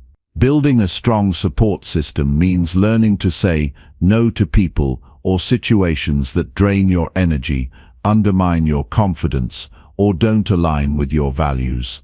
You might have to let go of relationships that aren't serving you anymore, even if it's painful. But here's the truth: when you remove the negative influences, you make space for the positive ones to come in. Start by identifying who truly adds value to your life. Who's always there for you when you need them. Who challenges you to think differently and inspires you to keep going, even when it seems tough. These are the people you want to keep close. They're the ones who will support you, cheer you on, and help you stay on track when you start to lose focus. Building a support system is about being intentional with your relationships. It's not just about collecting people for the sake of it. It's about surrounding yourself with those who will help you become the best version of yourself. You don't need a huge crowd. In fact, it's often better to have a few solid, dependable people in your corner than to have dozens of acquaintances who don't really know or care about you on a deeper level. So, how do you go about building this kind of support system? First and foremost, be that person for others. Be someone who listens, who offers support, and who challenges others to grow. When you give, you create a space for others to give back. Relationships aren't one-sided, they're a two-way street. You get what you put out. When you show up for others, you'll find that people are more likely to show up for you in return. It also helps to seek out communities that align with your values, interests, and goals. Whether that's a professional group, a fitness community, or a group of like-minded individuals working towards self-improvement, being part of a community can provide a sense of belonging. You'll find people who are on a similar journey and who understand what you're going through. You'll have a safe space to share your struggles, celebrate your wins, and learn from each other. Mentorship is another powerful tool when building your support system. Having someone who's been where you are, who has experience and wisdom to share, can make all the difference. A mentor can provide guidance, hold you accountable, and offer insights that you might not have considered on your own. A good mentor doesn't just give you answers, they help you develop your own answers, encourage you to think critically, and challenge you to grow. But remember, it's not just about having people who lift you up, it's also about having people who help keep you grounded.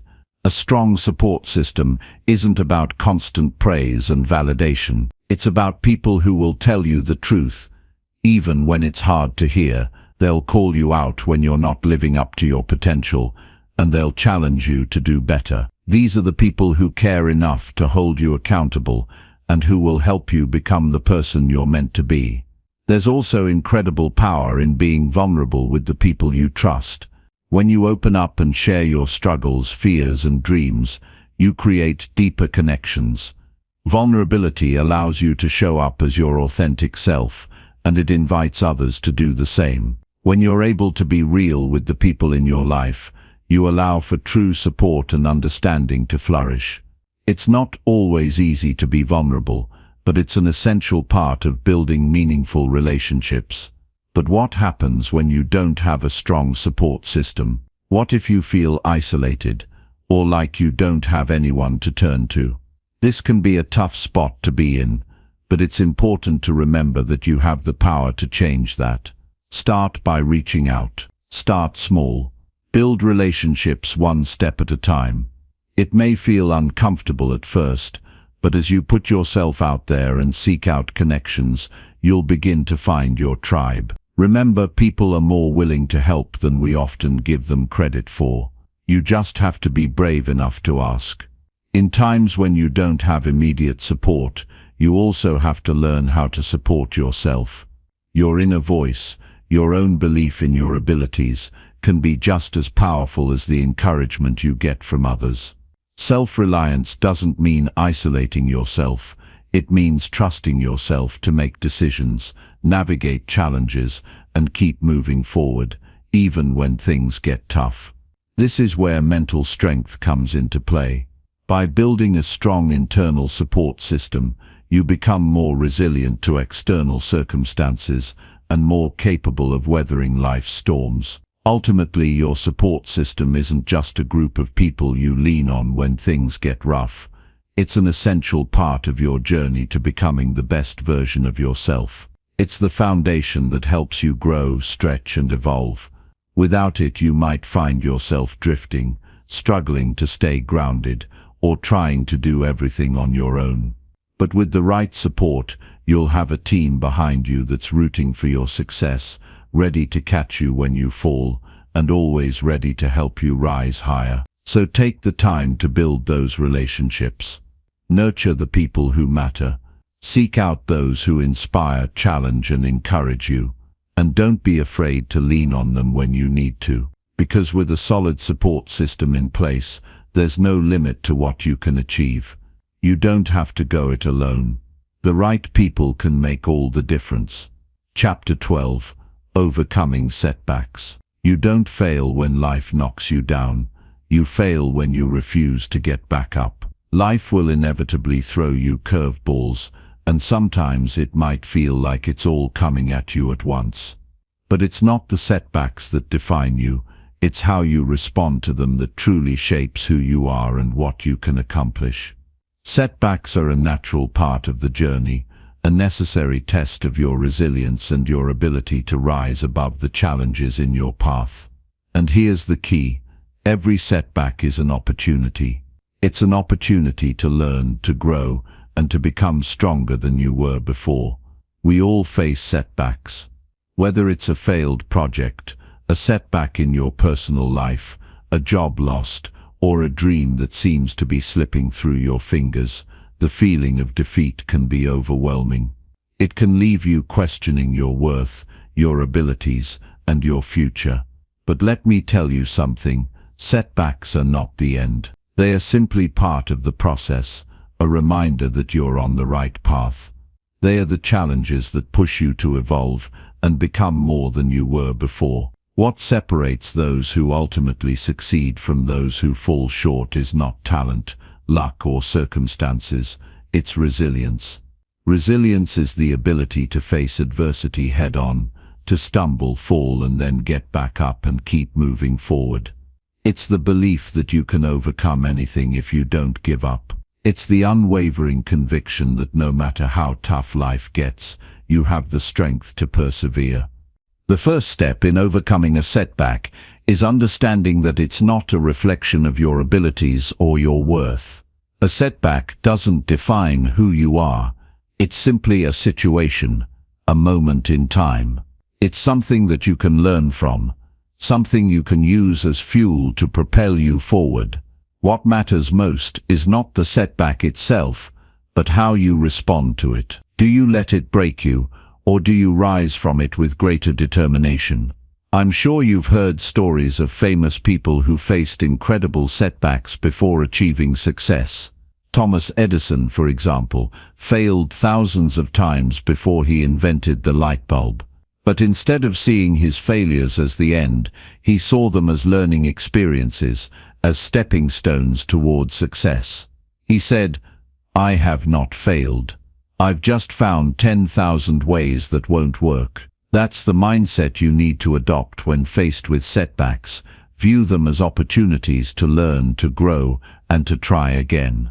When you experience a setback, it's easy to feel like everything you've worked for has been wasted. It's easy to get caught up in negative thoughts, to think that maybe you're not cut out for success, that maybe you should give up. But that's when you need to dig deep and remember why you started in the first place. Remember the vision you had, the goals you set, and the progress you've already made. Don't let a single setback erase all the hard work you've put in. Yes, you might have to adjust your strategy or your timeline, but that doesn't mean you failed. It just means the road to success isn't always a straight line. Sometimes it's more like a winding, rocky path, full of unexpected turns. But if you keep moving forward, you'll eventually get to where you want to be. One of the most powerful ways to overcome a setback is to reframe your thinking. Instead of seeing it as a failure, see it as feedback. Ask yourself, what can I learn from this? What did I do right? What can I do differently next time? Instead of dwelling on the disappointment or frustration, shift your focus to the lessons you can take away. Every setback carries valuable information that can help you grow and improve. The most successful people aren't the ones who never experience failure. They're the ones who use failure as a stepping stone to success. Another important aspect of overcoming setbacks is learning to let go of perfectionism. We all have this image of how things should be, and when they don't go according to plan, we can feel like we've failed.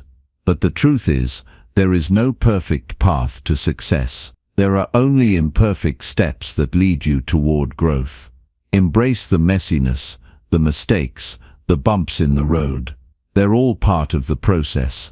Perfection is an illusion. It's about progress, not perfection. Take a moment to reflect on some of the setbacks you've faced in your life. Maybe there was a time when you tried something new and it didn't work out. Or maybe you encountered a roadblock that made you question your direction. Think about how far you've come since then. Think about what you've learned, how you've grown, and how those setbacks actually made you stronger. You wouldn't be the person you are today without those experiences. The setbacks didn't defeat you, they shaped you into who you are right now, ready to face whatever comes next. In times of setback, it's crucial to stay connected to your support system. The people who believe in you, who encourage you to keep going, and who remind you of your potential are invaluable. Don't be afraid to lean on them when things get tough. They can help you gain perspective, provide advice, or simply remind you that you're not alone. There's power in sharing your struggles with others who care about you and who can offer the support and motivation you need to keep moving forward. But also remember, you are your own greatest source of strength. When everything around you feels uncertain, when the world seems to be falling apart, it's your inner resolve, your belief in yourself, and your determination that will carry you through. Trust in your ability to bounce back. Trust that you have everything you need within you to face whatever challenges come your way. You've survived every difficult moment in your life so far, and you will continue to do so. Lastly, be patient with yourself. Healing from a setback takes time. It's okay to feel frustrated or disappointed, but don't stay there too long. Don't let a temporary setback hold you back from your bigger vision. Give yourself the grace to process your emotions, to learn from the experience, and to keep moving forward at your own pace. The journey is long, and setbacks are a natural part of it. But every time you rise from one, you get stronger, more capable, and more resilient. So the next time you face a setback, remember this: it's not the end. It's simply a moment in time, a challenge to overcome. You have the strength, the wisdom, and the resilience to turn any setback into a comeback. Don't let one moment of difficulty stop you from achieving what you're meant to achieve. Keep going, keep pushing. Your comeback story is just beginning. Chapter 13: The Importance of Goal Setting. You won't get anywhere if you don't know where you're going. That's why goal setting is one of the most crucial aspects of personal growth and success. Without clear goals, life can feel aimless, like you're drifting through the motions, hoping things will work out. But when you set a goal, something incredible happens. You create direction. You give yourself purpose. You give your energy a place to go. Goals are the foundation upon which everything else is built. They are the roadmap that guides you through the challenges, the obstacles, and the doubts, leading you toward the life you want. The importance of goal setting cannot be overstated. It's the difference between wishing for something to happen and making it happen. It's not just about having dreams, it's about transforming those dreams into actionable steps that lead to tangible results. Goals give you something to strive for, something to measure progress against. They push you to move forward even when the journey gets tough, and they help you maintain focus even when life distracts you with its endless noise. But here's the thing, setting goals isn't as simple as writing down a list of things you want to accomplish. It requires intention, clarity, and a commitment to following through. It's about more than just saying, "I want to be successful," or "I want to lose weight." It's about creating specific, meaningful goals that align with your values, desires, and long-term vision for your life. It's about getting clear on what you really want, and then taking the steps to make it a reality. To begin, it's important to know why you're setting a goal in the first place. Goals need to have meaning. They need to be tied to something that motivates you, something that drives you to wake up every day and put in the work. If your goal doesn't excite you, or if it's not connected to your core values, it's going to be tough to stay committed. So ask yourself, why do I want to achieve this goal? What will it give me? How will it change my life? Understanding the why behind your goal will give you the energy and the determination to keep going, even when things get difficult. Once you've identified the reason behind your goal, the next step is to make it specific. The more specific you can be, the better. Instead of saying, "I want to get fit," say, "I want to lose 20 pounds in the next 6 months." Instead of "I want to be successful," say, "I want to increase my income by 30% within the next year." Specificity gives you clarity and direction. It helps you know exactly what you're working toward, and it makes it easier to track your progress. But specificity is only one part of the equation. Your goal also needs to be measurable. If you can't measure your progress, how will you know if you're on track? Whether it's increasing your savings, running a marathon, or mastering a new skill, having a way to measure your success is key to staying motivated. Break your goal down into smaller milestones that you can track. These milestones serve as checkpoints, letting you know how far you've come and how much further you have to go. The next component of goal setting is making sure your goal is achievable. This doesn't mean setting goals that are easy or insignificant. It means setting goals that stretch you, but that you also believe are within reach. If you set a goal that feels completely out of your grasp, you might get discouraged before you even begin. On the other hand, if you set a goal that's too easy, you won't feel the satisfaction of pushing yourself. Find a balance that challenges you but also feels realistic based on your current circumstances and resources. The key is to set a goal that you can confidently work toward, even if it takes hard work and perseverance. Another important element of goal setting is relevance. Your goal should align with your overall life vision. It should reflect who you are, where you want to go, and what you truly value. If your goals are out of alignment with your deeper desires, they're going to feel like a chore rather than a passion. Take a moment to think about your big picture. Where do you want to be in 5 or 10 years? What kind of life do you want to create for yourself? Your goals should be stepping stones toward that bigger vision, not distractions that take you off course. Lastly, goals need a timeline. Without a deadline, it's easy to procrastinate or lose focus. A timeline gives your goal urgency and helps you stay accountable. It creates a sense of purpose and reminds you that time is precious. But be realistic about your timeline. You don't want to rush something that requires time and effort, but you also don't want to stretch the timeline so far that you lose motivation. Set a date and make it a goal to reach that date with your goal in hand. Once you've set a goal that is specific, measurable, achievable, relevant, and time-bound, it's time to create an action plan. This is where most people fall short. Setting the goal is easy. Following through is the hard part.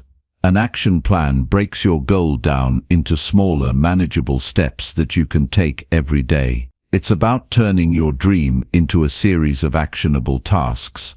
And the more you focus on taking small, consistent steps, the closer you'll get to achieving your goal. Actionable steps are key because they create momentum.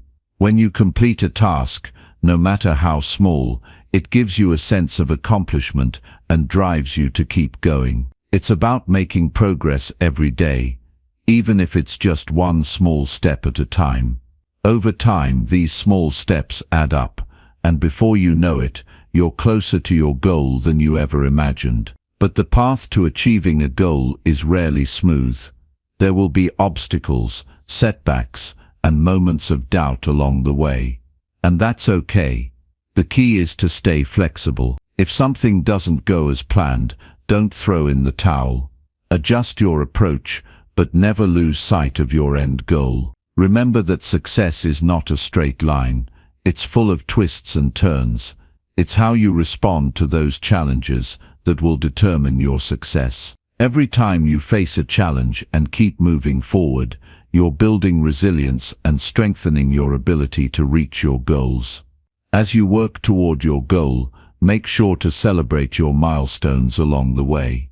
Recognize the progress you've made and take pride in the effort you're putting in. Achieving big goals doesn't happen overnight, but every small victory counts. Celebrate those victories to keep your motivation high and remind yourself that you're on the right path. At the end of the day, goal setting is about much more than just achieving something. It's about becoming the person you're meant to be. It's about pushing yourself to grow, to improve, and to keep striving for more. When you set clear, meaningful goals and work toward them with intention and determination, you're not just getting closer to your dreams, you're transforming your life in the process. So go ahead, set those goals, make them big, make them bold, but more importantly, take action. Break them down, work towards them every day, and stay committed. You have everything you need to succeed. All that's left is for you to take the first step. Chapter 14: Developing a Growth Mindset. The truth is, your potential is not fixed. It's not determined by where you are right now, your past mistakes, or even your current circumstances. Your potential is something that grows and evolves with you. But this growth is all dependent on your mindset. How you view challenges, failures, and success shapes the way you approach everything in life. And one of the most powerful shifts you can make is to embrace a growth mindset. A growth mindset is the belief that your abilities and intelligence are not static. They're not something you're born with and stuck with forever. Instead, a growth mindset is the belief that through effort, learning, and perseverance, you can develop your abilities and intelligence over time. It's the understanding that you can always get better, no matter where you start. This mindset is the difference between seeing obstacles as roadblocks and seeing them as opportunities to learn and improve. People with a growth mindset don't shy away from challenges. They seek them out. They know that growth comes from pushing through discomfort, from tackling the hard stuff. They don't fear failure because they see it as an essential part of the learning process. Every failure is just feedback, an opportunity to try again, with more knowledge and experience under their belt. The growth mindset isn't about avoiding failure, it's about seeing failure as part of the path to success. But a growth mindset doesn't just happen overnight, it's a choice you make every day. It's a shift in how you think about yourself, your abilities, and the world around you. It's about deciding that you're not going to let challenges stop you. You're not going to let setbacks define you. Instead, you're going to embrace those moments as opportunities to become stronger, wiser, and more capable. It's about believing that no matter how tough things get, you have the ability to overcome them and grow from the experience. Let's take a closer look at what a growth mindset looks like in action. Imagine you're faced with a difficult task at work or school, something that feels overwhelming, something you're not sure you can handle. If you have a fixed mindset, you might think, I'm just not good at this, I'll never be able to do it, I should give up. But if you have a growth mindset, you'll think, this is tough, but I can learn how to do it. I'll figure it out, even if it takes time and effort. People with a growth mindset are more likely to see challenges as an opportunity to stretch themselves rather than as a threat to their abilities. Another key element of a growth mindset is the way you approach criticism. If you have a fixed mindset, you might take criticism personally. You might think it's a reflection of your abilities and your worth. But people with a growth mindset see feedback as valuable.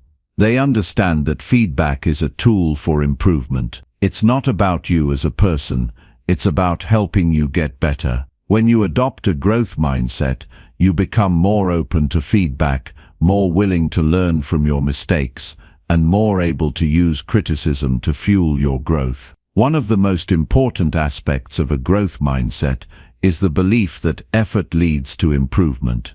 People with a growth mindset understand that success isn't about innate talent or natural ability, it's about putting in the work. They know that consistent effort over time will lead to progress. They understand that the more you practice, the better you get.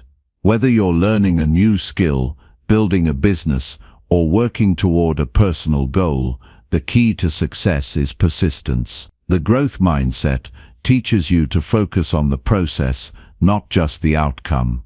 It's about recognizing that every step forward, no matter how small, is a victory. This shift in perspective can be life-changing. Imagine how different your life would be if you started to see every challenge, every setback, every failure as an opportunity to grow. Imagine how different you would approach learning, relationships, work, and even your own personal development. When you embrace a growth mindset, you start to realize that you are capable of so much more than you ever thought possible. You start to see obstacles as stepping stones, not as insurmountable barriers. It's also important to recognize that developing a growth mindset takes time. It's a process. You're not going to wake up tomorrow and suddenly think differently about everything. It takes consistent practice and effort to shift your mindset, but it's a change that's worth making. And the more you practice it, the more natural it becomes. Start by paying attention to your self-talk. What are you telling yourself when you face challenges? Do you say things like, I can't do this, or this is too hard? Or do you say, this is tough, but I can figure it out, or I'm going to keep going, and I'll improve with practice? Your internal dialogue plays a big role in shaping your mindset. By changing the way you talk to yourself, you can change the way you approach challenges. Another way to develop a growth mindset is to focus on the process, not just the result. Instead of fixating on the end goal, pay attention to the effort and learning that happens along the way. Celebrate the small wins, the moments of progress, and the lessons you learn. When you start to enjoy the journey, you'll find that the destination becomes less important. You'll be focused on the growth you're experiencing in the present, rather than worrying about what's yet to come. One powerful way to cultivate a growth mindset is to surround yourself with people who have a similar mindset. When you're around others who are constantly learning, improving, and challenging themselves, it becomes easier to adopt the same attitude. Find mentors, peers, and role models who encourage you to grow, who support your efforts, and who remind you that you can always improve. Your environment plays a big role in shaping your mindset, so make sure you're surrounding yourself with people who uplift and inspire you. Finally, remember that growth is a lifelong journey. There's no finish line, no final destination. The more you learn, the more you realize how much there is to learn, and that's the beauty of it. Life is an ongoing process of growth, and there's always room for improvement. Embrace that fact, and you'll find that the possibilities for your life are endless. When you shift to a growth mindset, you stop seeing obstacles as obstacles. You stop seeing failures as failures. Instead, you see every experience as a chance to learn, to grow, and to become better. And in doing so, you unlock your true potential. The road may be long, and there may be bumps along the way, but with a growth mindset, there's nothing you can't overcome. Every challenge becomes an opportunity to develop, to improve, and to rise above. And that's what makes the journey worth it. Chapter 15. Facing life's challenges. Life doesn't hand out easy paths. It's full of twists, turns, obstacles, and challenges that can sometimes feel like they're meant to knock us down. You'll face moments when things aren't going your way, when everything seems like it's falling apart. But here's the truth. Challenges are inevitable. They are a part of the human experience. No one is immune. What really matters is how you choose to respond to them. When faced with adversity, it's easy to feel overwhelmed, to want to throw in the towel, to let the difficulties win. But this is where your mental strength is tested. How you approach these challenges, how you handle the difficult times, will define the person you become and the success you achieve. It's in these moments of struggle that your character is shaped. And while facing challenges might not be easy, the way you approach them can determine whether you come out on top or stay stuck where you are. It's essential to understand that challenges don't define you. They don't tell you who you are or what you're capable of. They're not a verdict on your life. They're simply a part of the journey. Life is full of ups and downs, and the challenges you face today might be the very things that shape your future success. The key is not to let those challenges defeat you. Instead, use them to fuel your growth, to build resilience, and to become stronger than you were before. One of the most powerful ways to face challenges is with a mindset of resilience. Resilience isn't about avoiding difficulty, it's about how you bounce back from it. Life will throw curveballs at you, but resilience is what allows you to get back up, to keep moving forward, and to turn setbacks into stepping stones. When you have resilience, you understand that no matter how tough things get, you are capable of handling it. You trust in your ability to weather the storm and come out stronger on the other side. Resilience doesn't come naturally to everyone. It's something you have to work at, something you have to build over time. It starts with developing a deep sense of belief in yourself. You have to trust that you have the strength within you to deal with whatever comes your way. It's about recognizing that challenges are temporary and that you have the power to push through them. Resilience is built by facing difficulties head-on, not shying away from them. Another important aspect of facing challenges is understanding that you don't have to do it alone. In fact, trying to handle everything by yourself can be one of the biggest obstacles to overcoming difficulties.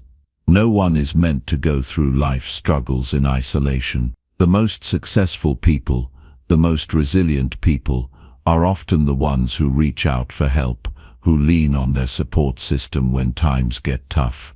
Whether it's friends, family, mentors, or colleagues, there are people around you who care about you and want to see you succeed. Don't be afraid to ask for help when you need it. Seeking support doesn't mean you're weak or incapable. In fact, it shows strength. It shows that you're wise enough to know that collaboration, perspective, and shared wisdom can help you navigate the rough patches. It's a sign of emotional maturity to know when to ask for help, when to lean on others, and when to give yourself permission to lean into the support network that's available to you. The people who love you and believe in you can be a powerful source of strength when you're feeling low. Another critical element of overcoming life's challenges is the ability to stay focused on what you can control. It's easy to get bogged down by all the things outside your control, the people who let you down, the obstacles that seem insurmountable, the things that just aren't going your way. But here's the truth, you can't control everything. The only thing you can control is your response. You can control how you choose to react to adversity. You can control how you view your situation, and you can control the actions you take moving forward.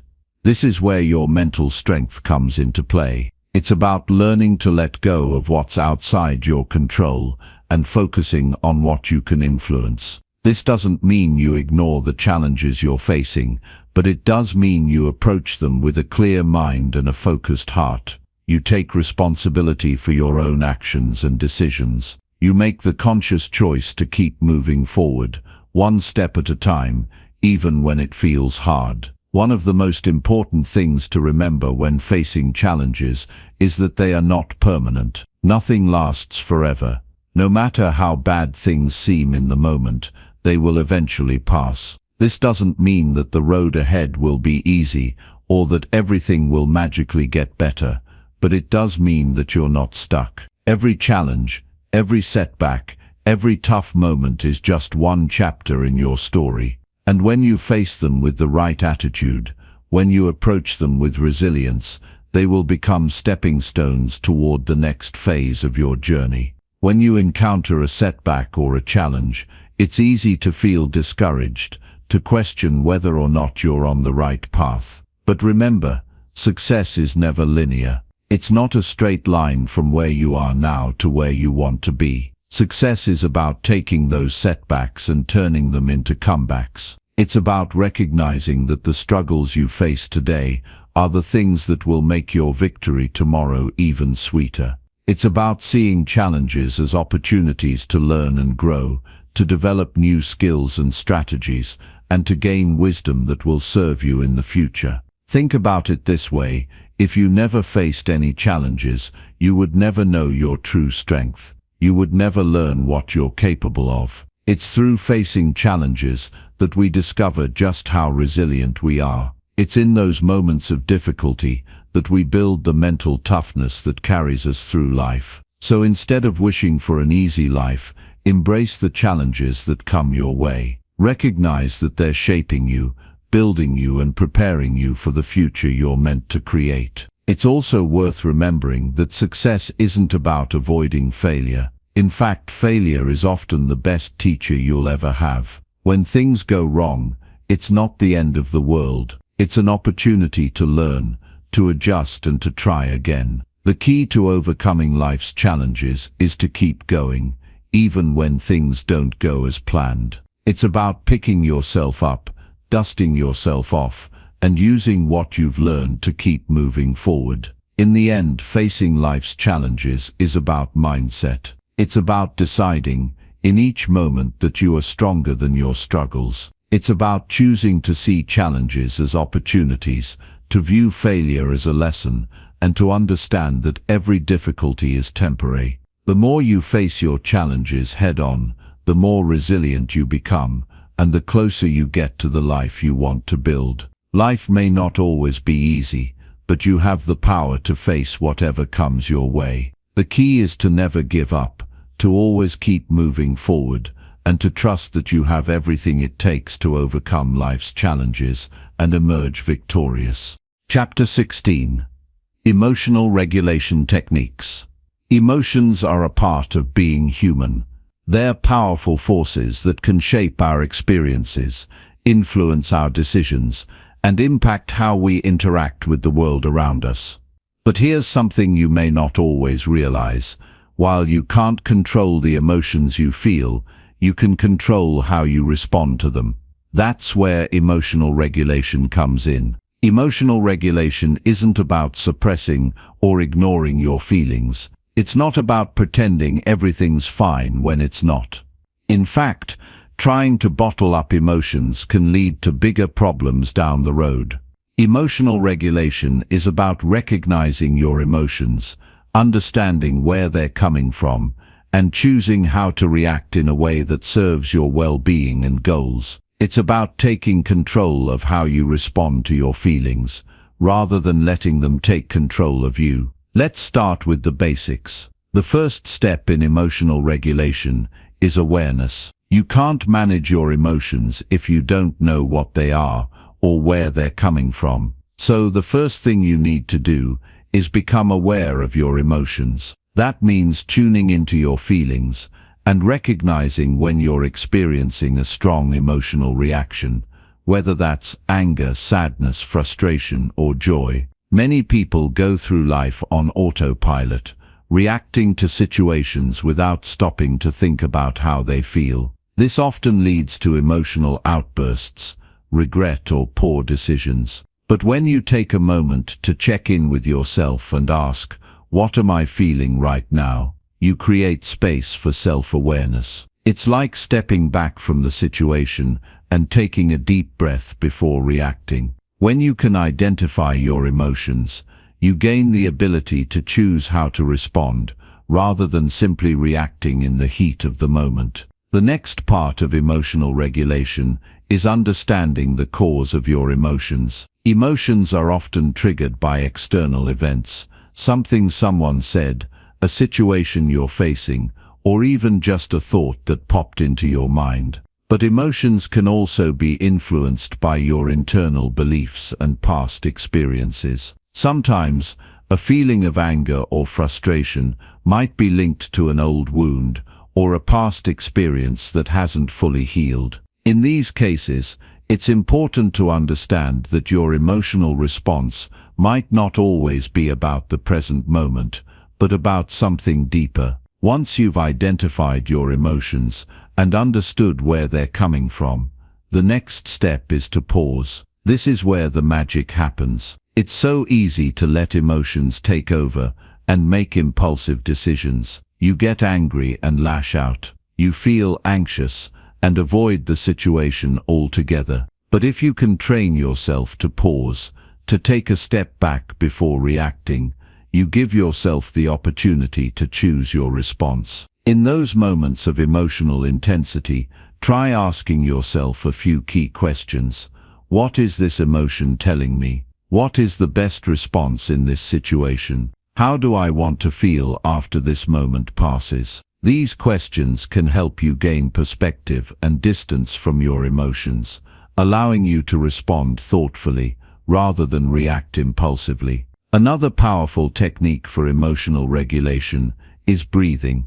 Deep, slow breaths can help calm your nervous system and bring you back to a state of balance. When emotions are running high, your body often goes into fight or flight mode, triggering a physical response like increased heart rate, shallow breathing, and tension. By focusing on your breath, you can help counteract this physical response and return to a calmer state. Try this simple technique next time you're feeling overwhelmed. Inhale deeply for a count of 4, hold for 4, and exhale for 4. Repeat a few times, and you'll notice the tension start to melt away. In addition to breathing, there are other strategies you can use to regulate your emotions. One of the most effective is reframing. Reframing is the practice of changing the way you look at a situation. For example, let's say you get an email that frustrates you. Instead of getting upset, try to reframe the situation. Ask yourself, what's the other side of this? What could I learn from this experience? Reframing helps you shift your perspective and view the situation in a more constructive way. Rather than reacting with anger or frustration, you approach the situation with a sense of curiosity and openness. Another powerful technique is mindfulness. Mindfulness is the practice of being fully present in the moment without judgment. It's about observing your thoughts, feelings, and bodily sensations without getting caught up in them. When you practice mindfulness, you become more aware of your emotional reactions and are better able to manage them. Mindfulness allows you to pause, take a step back, and observe your emotions rather than getting swept away by them. You can practice mindfulness through meditation, but it's also something you can incorporate into everyday life.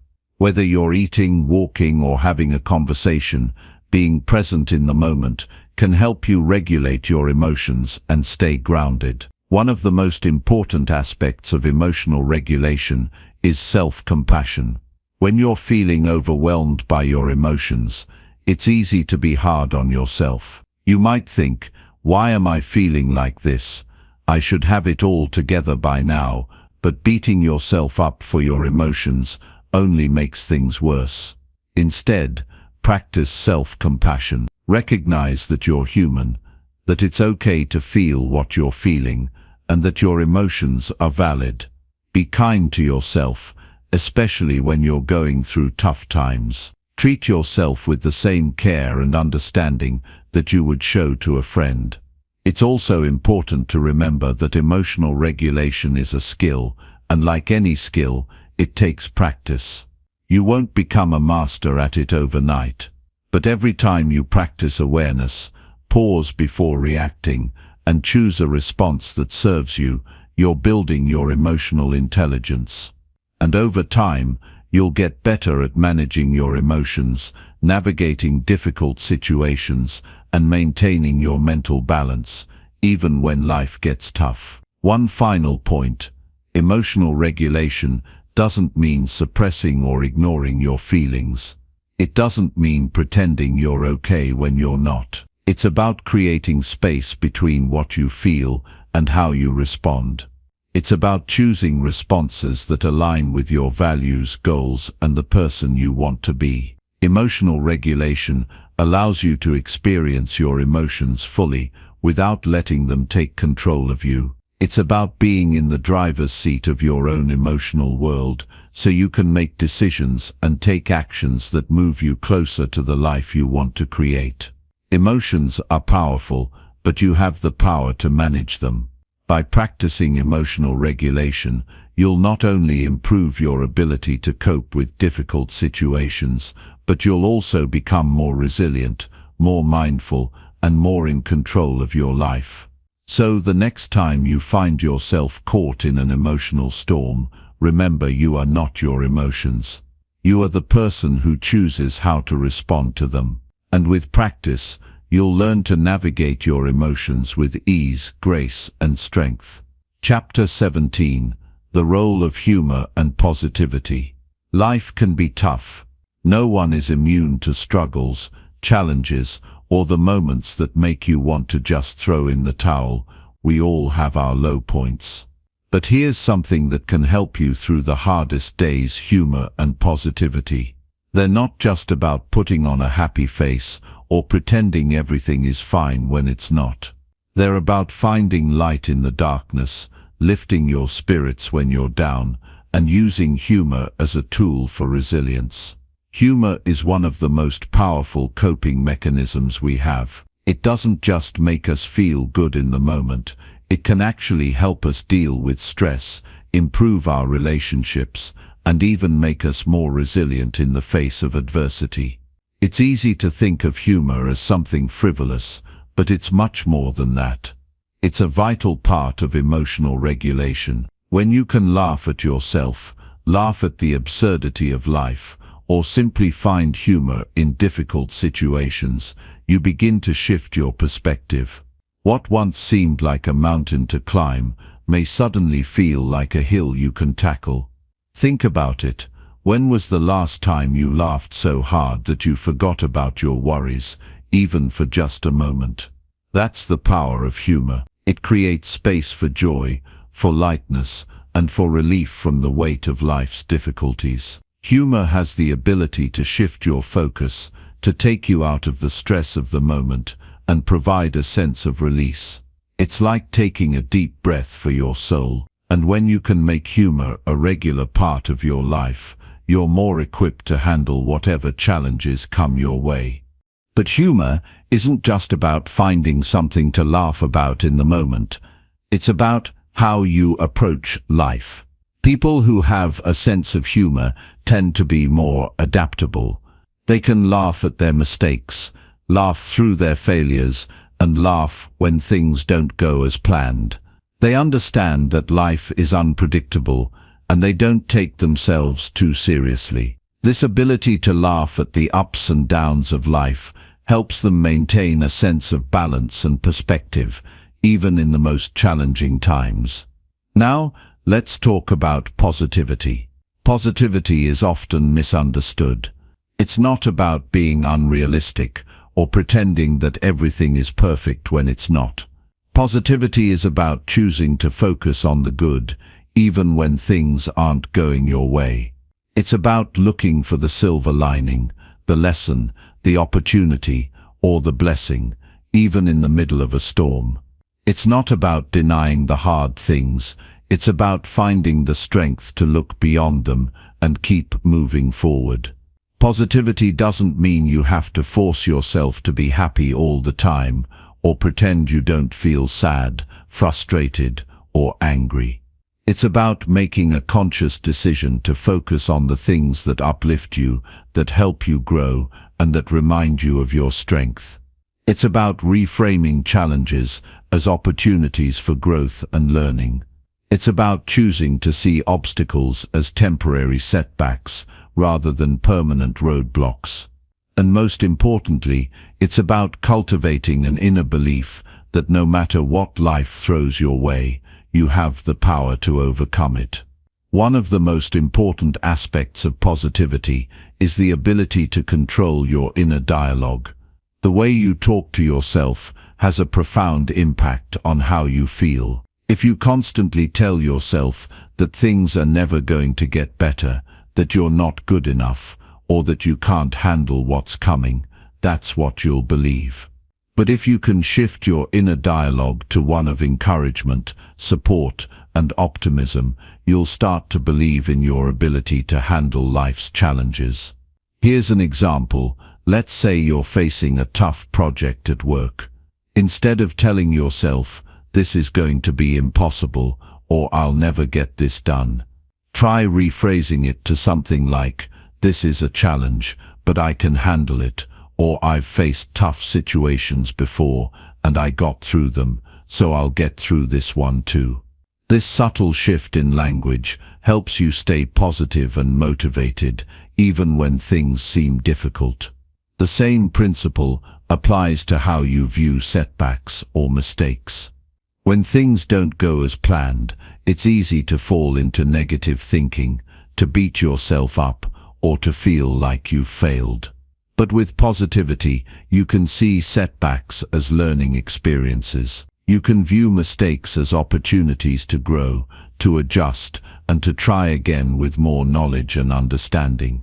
Instead of saying, "I messed up," you can say, "I learned something valuable today."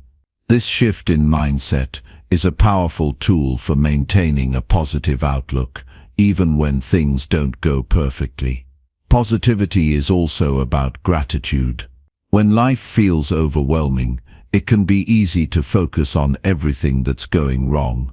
But gratitude helps you shift your focus to what's going right. It helps you appreciate the small wins, the little joys, and the things you might otherwise take for granted. When you practice gratitude, you start to see the abundance in your life, even during the toughest times. It reminds you that no matter how hard things get, there is always something to be thankful for. Humor and positivity go hand in hand. They both help you navigate life's challenges with grace, resilience, and a sense of joy. Humor helps you find the lighter side of life, while positivity helps you focus on the good, even when things are tough. Together they create a powerful combination that can lift you up, keep you grounded, and help you maintain perspective during difficult times. One of the most powerful ways to bring humor and positivity into your life is by surrounding yourself with people who uplift you. The people you spend time with have a huge influence on your mindset and outlook. If you surround yourself with negative, pessimistic people, it will be much harder to maintain a positive attitude. But when you surround yourself with people who make you laugh, who see the good in life, and who support you through the tough times, you're more likely to cultivate that same mindset for yourself.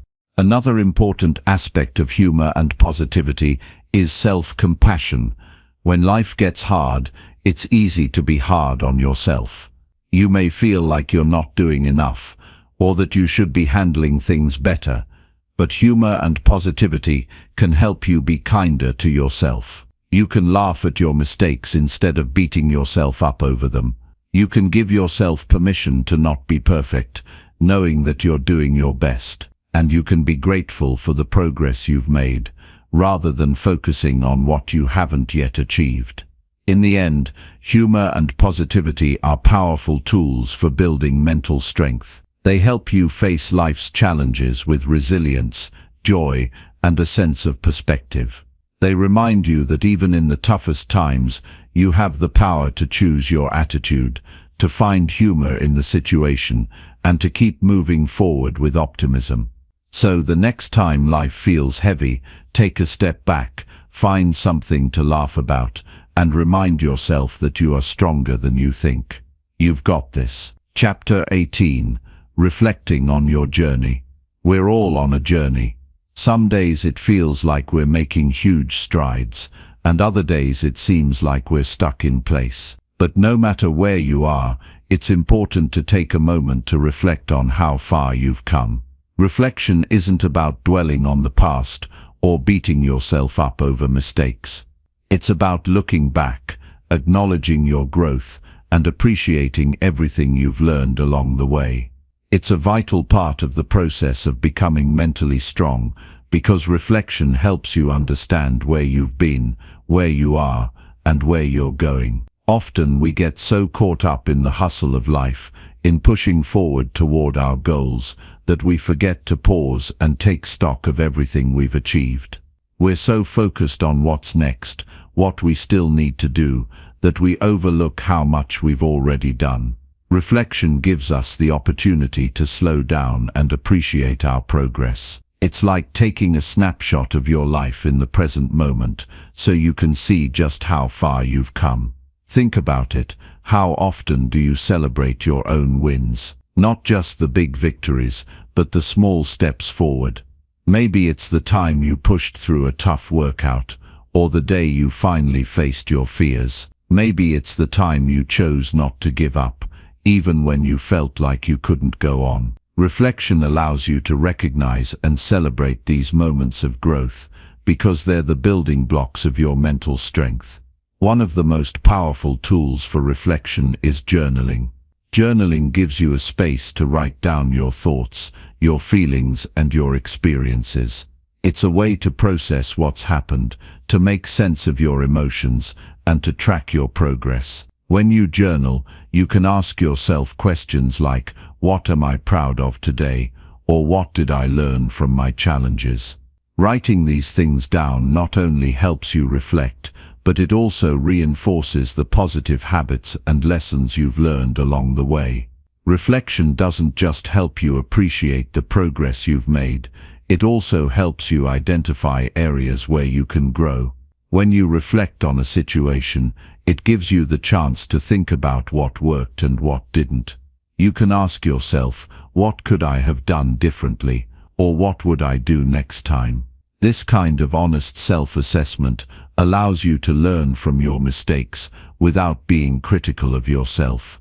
You can take the lessons from your experiences and use them to improve. Reflection is a way to make sure you're always learning, always evolving, and always moving forward. Another key part of reflection is acknowledging the hard times you've faced. It's easy to look back and only see the good things, the successes, the achievements, the progress. But the hard times are just as important. They're the moments that tested your strength, that pushed you to your limits, and that taught you the most valuable lessons.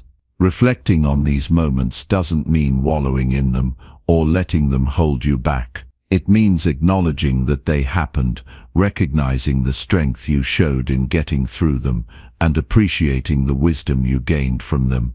One of the most valuable lessons reflection can teach you is how to see the bigger picture. Sometimes we get so caught up in the details of our lives, the small setbacks, the little disappointments, that we forget to look at the overall progress we've made. When you reflect on your journey, you can see how far you've come. You realize that the small steps you took every day, even when they felt insignificant, have added up to something bigger than you might have imagined. Reflection allows you to step back and see your growth from a broader perspective. A great way to reflect on your journey is to create a timeline of your life. Start by marking the big moments, the successes, the failures, the turning points, and then fill in the smaller moments in between. This visual representation of your life helps you see how everything fits together, how the pieces of your story have come together to create the person you are today. It's a powerful reminder of how much you've achieved and how much you've grown. As you reflect, don't forget to recognize the people who have been part of your journey, the people who have supported you, challenged you, and believed in you, whether it's your family, friends, mentors, or even strangers who made a difference. Reflecting on these relationships helps you appreciate the connections that have shaped you and gives you a sense of gratitude for the support you've received. In addition to looking back, reflection is also an opportunity to think about where you're going. It's easy to get so focused on the present moment that we forget to look ahead. But reflection allows you to assess your current path and make sure you're aligned with your values, goals, and vision for the future. You can ask yourself questions like, am I on the right track? Or what do I want to accomplish next? This kind of reflection helps you course correct if necessary and make sure you're moving in the direction that's best for you. Of course, as you reflect on your journey, it's important to remember that it's okay if you haven't reached all your goals yet. Growth isn't always linear, and success doesn't happen overnight. But every step you take, every challenge you face, and every lesson you learn brings you closer to becoming the person you want to be. Reflection helps you acknowledge that progress, even if it's slow, and reinforces the idea that every step forward is worth celebrating. Another powerful tool for reflection is creating a vision board or a gratitude journal. A vision board is a visual representation of your goals and dreams. It's a collage of images, words, and quotes that inspire you and remind you of where you're headed. Looking at your vision board can help you reflect on your dreams and reignite your motivation. A gratitude journal, on the other hand, is a daily practice of writing down the things you're grateful for. This practice helps you reflect on the positive aspects of your life, no matter what challenges you're facing. At the end of the day, reflection is about making sure you don't lose sight of your progress. It's about giving yourself credit for the hard work you've put in and recognizing the strength you've built along the way. So, as you continue on your journey, take time to reflect, celebrate your wins, learn from your mistakes, and appreciate the person you've become. Remember, the journey is just as important as the destination, and every step you take is a step toward the person you're meant to be. Reflection isn't just a one-time activity, it's something you can make a regular part of your life. Whether it's through journaling, meditation, or simply taking a few minutes each day to check in with yourself, reflection helps you stay grounded and connected to your purpose. It's a tool for growth, for learning, and for creating the life you want to live. So take a moment, pause, and reflect on your journey. You'll be amazed at how much you've accomplished and how much more you're capable of. Chapter 19. Sustaining Mental Strength. It's one thing to build mental strength, it's another to keep it. The road to becoming mentally strong doesn't have a finish line. It's not about hitting a certain point and saying, I've made it. It's about committing to a mindset, habits, and practices that keep you grounded, focused, and resilient over the long haul. Mental strength is not a static achievement, but a lifelong process. And just like building strength in your body, it requires ongoing work, consistency, and a mindset shift to ensure that you can continue to thrive, no matter what life throws your way. Sustaining mental strength begins with recognizing that mental health, like physical health, requires regular attention and care. Just as you wouldn't expect to run a marathon without months of training, you can't expect to handle life's challenges without preparing your mind. But the good news is, the more you train your mind, the easier it becomes to handle stress, adversity, and the inevitable bumps along the way. One of the first steps in sustaining mental strength is to develop a routine. A solid daily routine is the backbone of mental fortitude. It gives you a sense of control, structure, and predictability, which is key when life feels chaotic.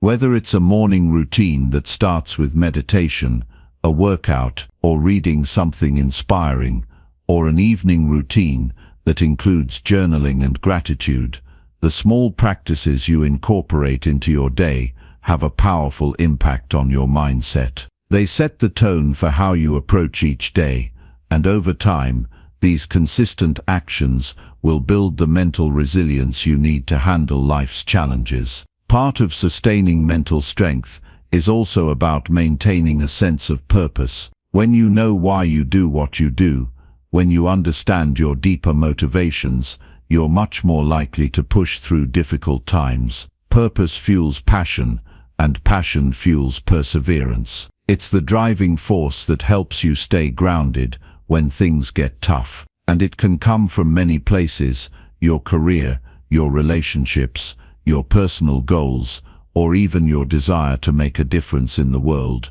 When you connect your daily actions to your larger vision for your life, you create a sense of meaning that helps you navigate setbacks with determination. Another essential aspect of sustaining mental strength is maintaining flexibility. Life is unpredictable, and no matter how strong or prepared you are, there will be moments that throw you off course. The ability to adapt, adjust, and bounce back is one of the most important qualities of mental resilience. It's not about avoiding change or challenges, it's about how you respond to them. Flexibility allows you to roll with the punches, take things in stride, and continue moving forward without losing sight of your goals. Instead of seeing obstacles as setbacks, you begin to view them as opportunities to learn, grow, and adjust your path. One practice that can help you stay flexible is mindfulness. Being mindful means staying present, paying attention to your thoughts and emotions without judgment. It allows you to be aware of how you're feeling in the moment, which is crucial for maintaining mental strength. If you're feeling stressed, anxious, or overwhelmed, mindfulness helps you catch those emotions early before they spiral out of control. It also teaches you to be non-reactive, to take a pause, and to choose how to respond. The more you practice mindfulness, the more you build your mental resilience, because you're better able to handle the ups and downs of life without being thrown off course. Self-compassion is another cornerstone of sustaining mental strength. You might think of self-compassion as being soft on yourself or letting yourself off the hook, but that's not it at all. In fact, self-compassion is one of the most powerful tools for resilience. It's about recognizing that you're human, that you will make mistakes, and that it's okay to not have everything figured out. Self-compassion means treating yourself with the same kindness and understanding that you would offer a close friend. When you give yourself permission to be imperfect, you give yourself the space to grow, learn, and evolve without the pressure of needing to be flawless. It's that balance of pushing yourself to be better while also being kind to yourself when you fall short. Another important element of sustaining mental strength is staying connected to your support network. No one does this alone. Life can be isolating at times, and there will be moments when you feel like you're facing everything on your own, but you don't have to. The people around you, the ones who love you, support you, and have your back, are crucial to your mental resilience. They remind you of your strength, help you stay grounded when you lose sight of your goals, and offer perspective when you feel overwhelmed. Strength doesn't mean shutting yourself off from others. It means leaning on them when you need to, knowing that you don't have to face everything by yourself. Nurturing those relationships and staying connected is a key part of sustaining mental strength. This might mean spending more quality time with loved ones, reaching out when you're feeling down, or building a community of people who uplift and encourage you. Surrounding yourself with supportive, positive people will help you stay on track, even when life gets difficult. It's also important to keep challenging yourself. Mental strength isn't about staying comfortable or avoiding difficulties. It's about continually growing, pushing past your limits, and embracing discomfort.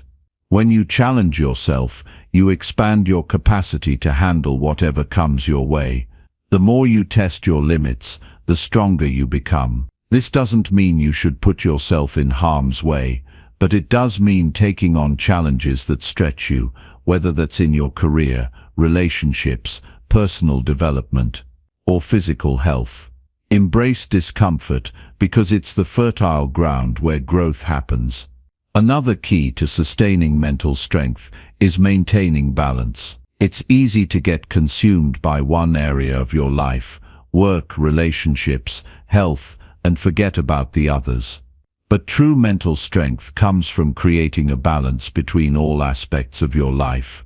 If you're spending all your time working and none on self-care, or if you're focused entirely on fitness and neglecting your emotional health, it can lead to burnout and imbalance.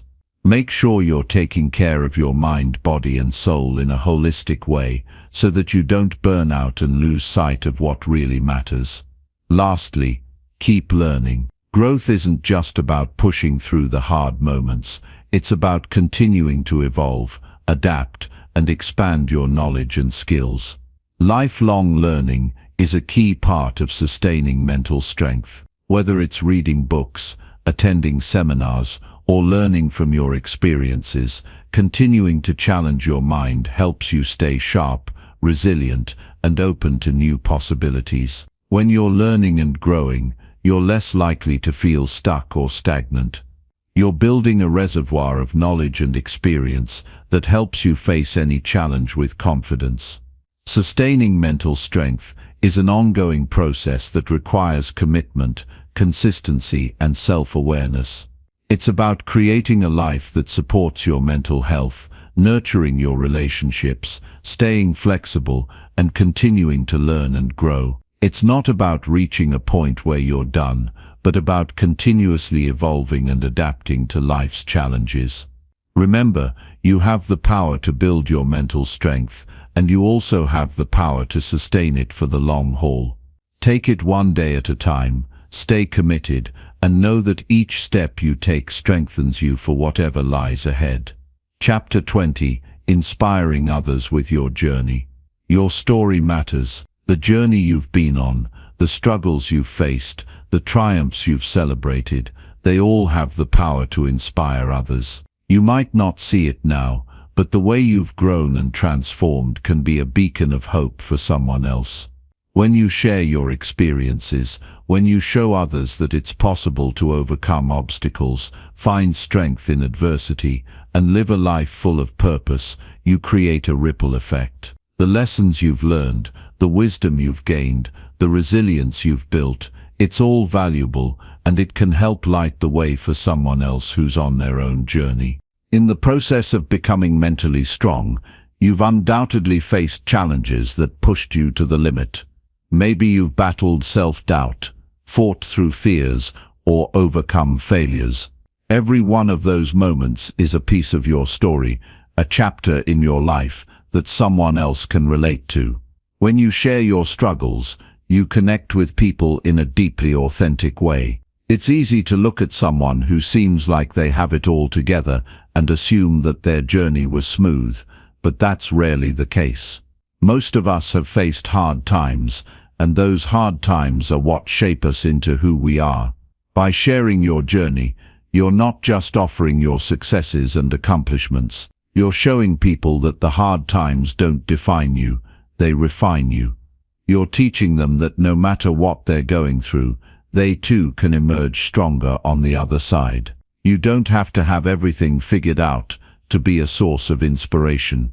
You just have to be willing to share what you've learned along the way, to show that even when things seemed impossible, you kept moving forward. One of the most powerful ways to inspire others is through vulnerability. It's not always easy to be open about our struggles, but when you share the raw, unfiltered truth of your journey, you give others permission to do the same. Vulnerability builds trust, and trust creates connection. People can't relate to perfection, but they can relate to the very human experience of facing difficulties and growing from them. When you show that you're human, just like everyone else, you become more relatable and approachable. And that's where true inspiration comes from, not in the polished version of your life, but in the messy, real, and imperfect story that others can see themselves in. Inspiring others isn't just about telling them what to do or offering advice. It's about leading by example. When you show up every day, even when you don't feel like it, when you push through fear, when you choose resilience over surrender, you're demonstrating what mental strength looks like in action. Your actions speak louder than your words, and the way you live your life can be the greatest inspiration to those around you. Sometimes, people won't need you to say anything. They'll simply need to see you live with courage, authenticity, and determination. That's the kind of inspiration that leaves a lasting impact. The ripple effect of your journey doesn't end with just one person. As you continue to share your story, it encourages others to share theirs. It creates a chain reaction of growth, vulnerability, and strength. When one person opens up about their challenges, it inspires others to do the same, and before you know it, a community of support, encouragement, and resilience is formed. By being open and honest about your experiences, you're contributing to a culture of growth and empowerment. Your story has the power to change lives, not because of how remarkable you are, but because of the way you faced adversity and emerged stronger. People need to hear that change is possible, that growth is possible, and that mental strength can be built. Your experiences give them hope and the belief that they too can overcome whatever they're facing. There's something incredibly powerful in knowing that someone has walked the path you're on, and if they can make it through, then so can you. In addition to sharing your personal experiences, another way to inspire others is by helping them see their own potential. Sometimes, people need someone to believe in them before they can believe in themselves. You might be the person who can help them see that they're capable of more than they think. Encouraging others, offering a kind word, or simply being there to listen can help someone else recognize their own strength and resilience. You don't always have to have all the answers. Sometimes just showing up and offering a little encouragement is all it takes to inspire someone to keep going. Mentorship is another powerful way to inspire others. When you take someone under your wing, share your knowledge, and guide them on their journey, you're passing the torch of strength and resilience. Mentorship isn't about having all the answers. It's about offering support, wisdom, and encouragement. It's about showing someone that they're not alone, that their dreams are possible, and that they can make it through the tough times. By guiding others, you're not just helping them, you're reinforcing your own mental strength and further developing your own leadership skills. The more you give, the more you receive, and the stronger your own resilience becomes. Sometimes, the most profound impact comes from small, everyday interactions. It could be a conversation with a friend who's struggling, a post on social media that resonates with someone, or a moment where you simply offer a helping hand. These small moments of connection create an environment of support and encouragement that can spread far beyond what you can see. It's the little things you do, the way you show up for others, that can have the biggest impact. You don't have to change the world to make a difference. You just have to be present and willing to share your journey. As you continue on your path, remember that your journey isn't just yours anymore. it's part of something bigger. Every lesson you've learned, every challenge you've overcome, and every victory you've celebrated is a stepping stone for someone else. Your story is a source of hope, inspiration, and possibility for those who may not yet see the light at the end of the tunnel. By sharing your experiences, by leading by example, and by being a source of support for others, you help create a ripple effect of mental strength that extends far beyond yourself. The power of mental strength isn't just about personal growth, it's about the impact you can have on others. It's about using your journey to lift others up, to inspire them, and to show them that no matter how tough life gets, it's possible to keep going. Your story is a gift to the world, and by sharing it, you can make a difference.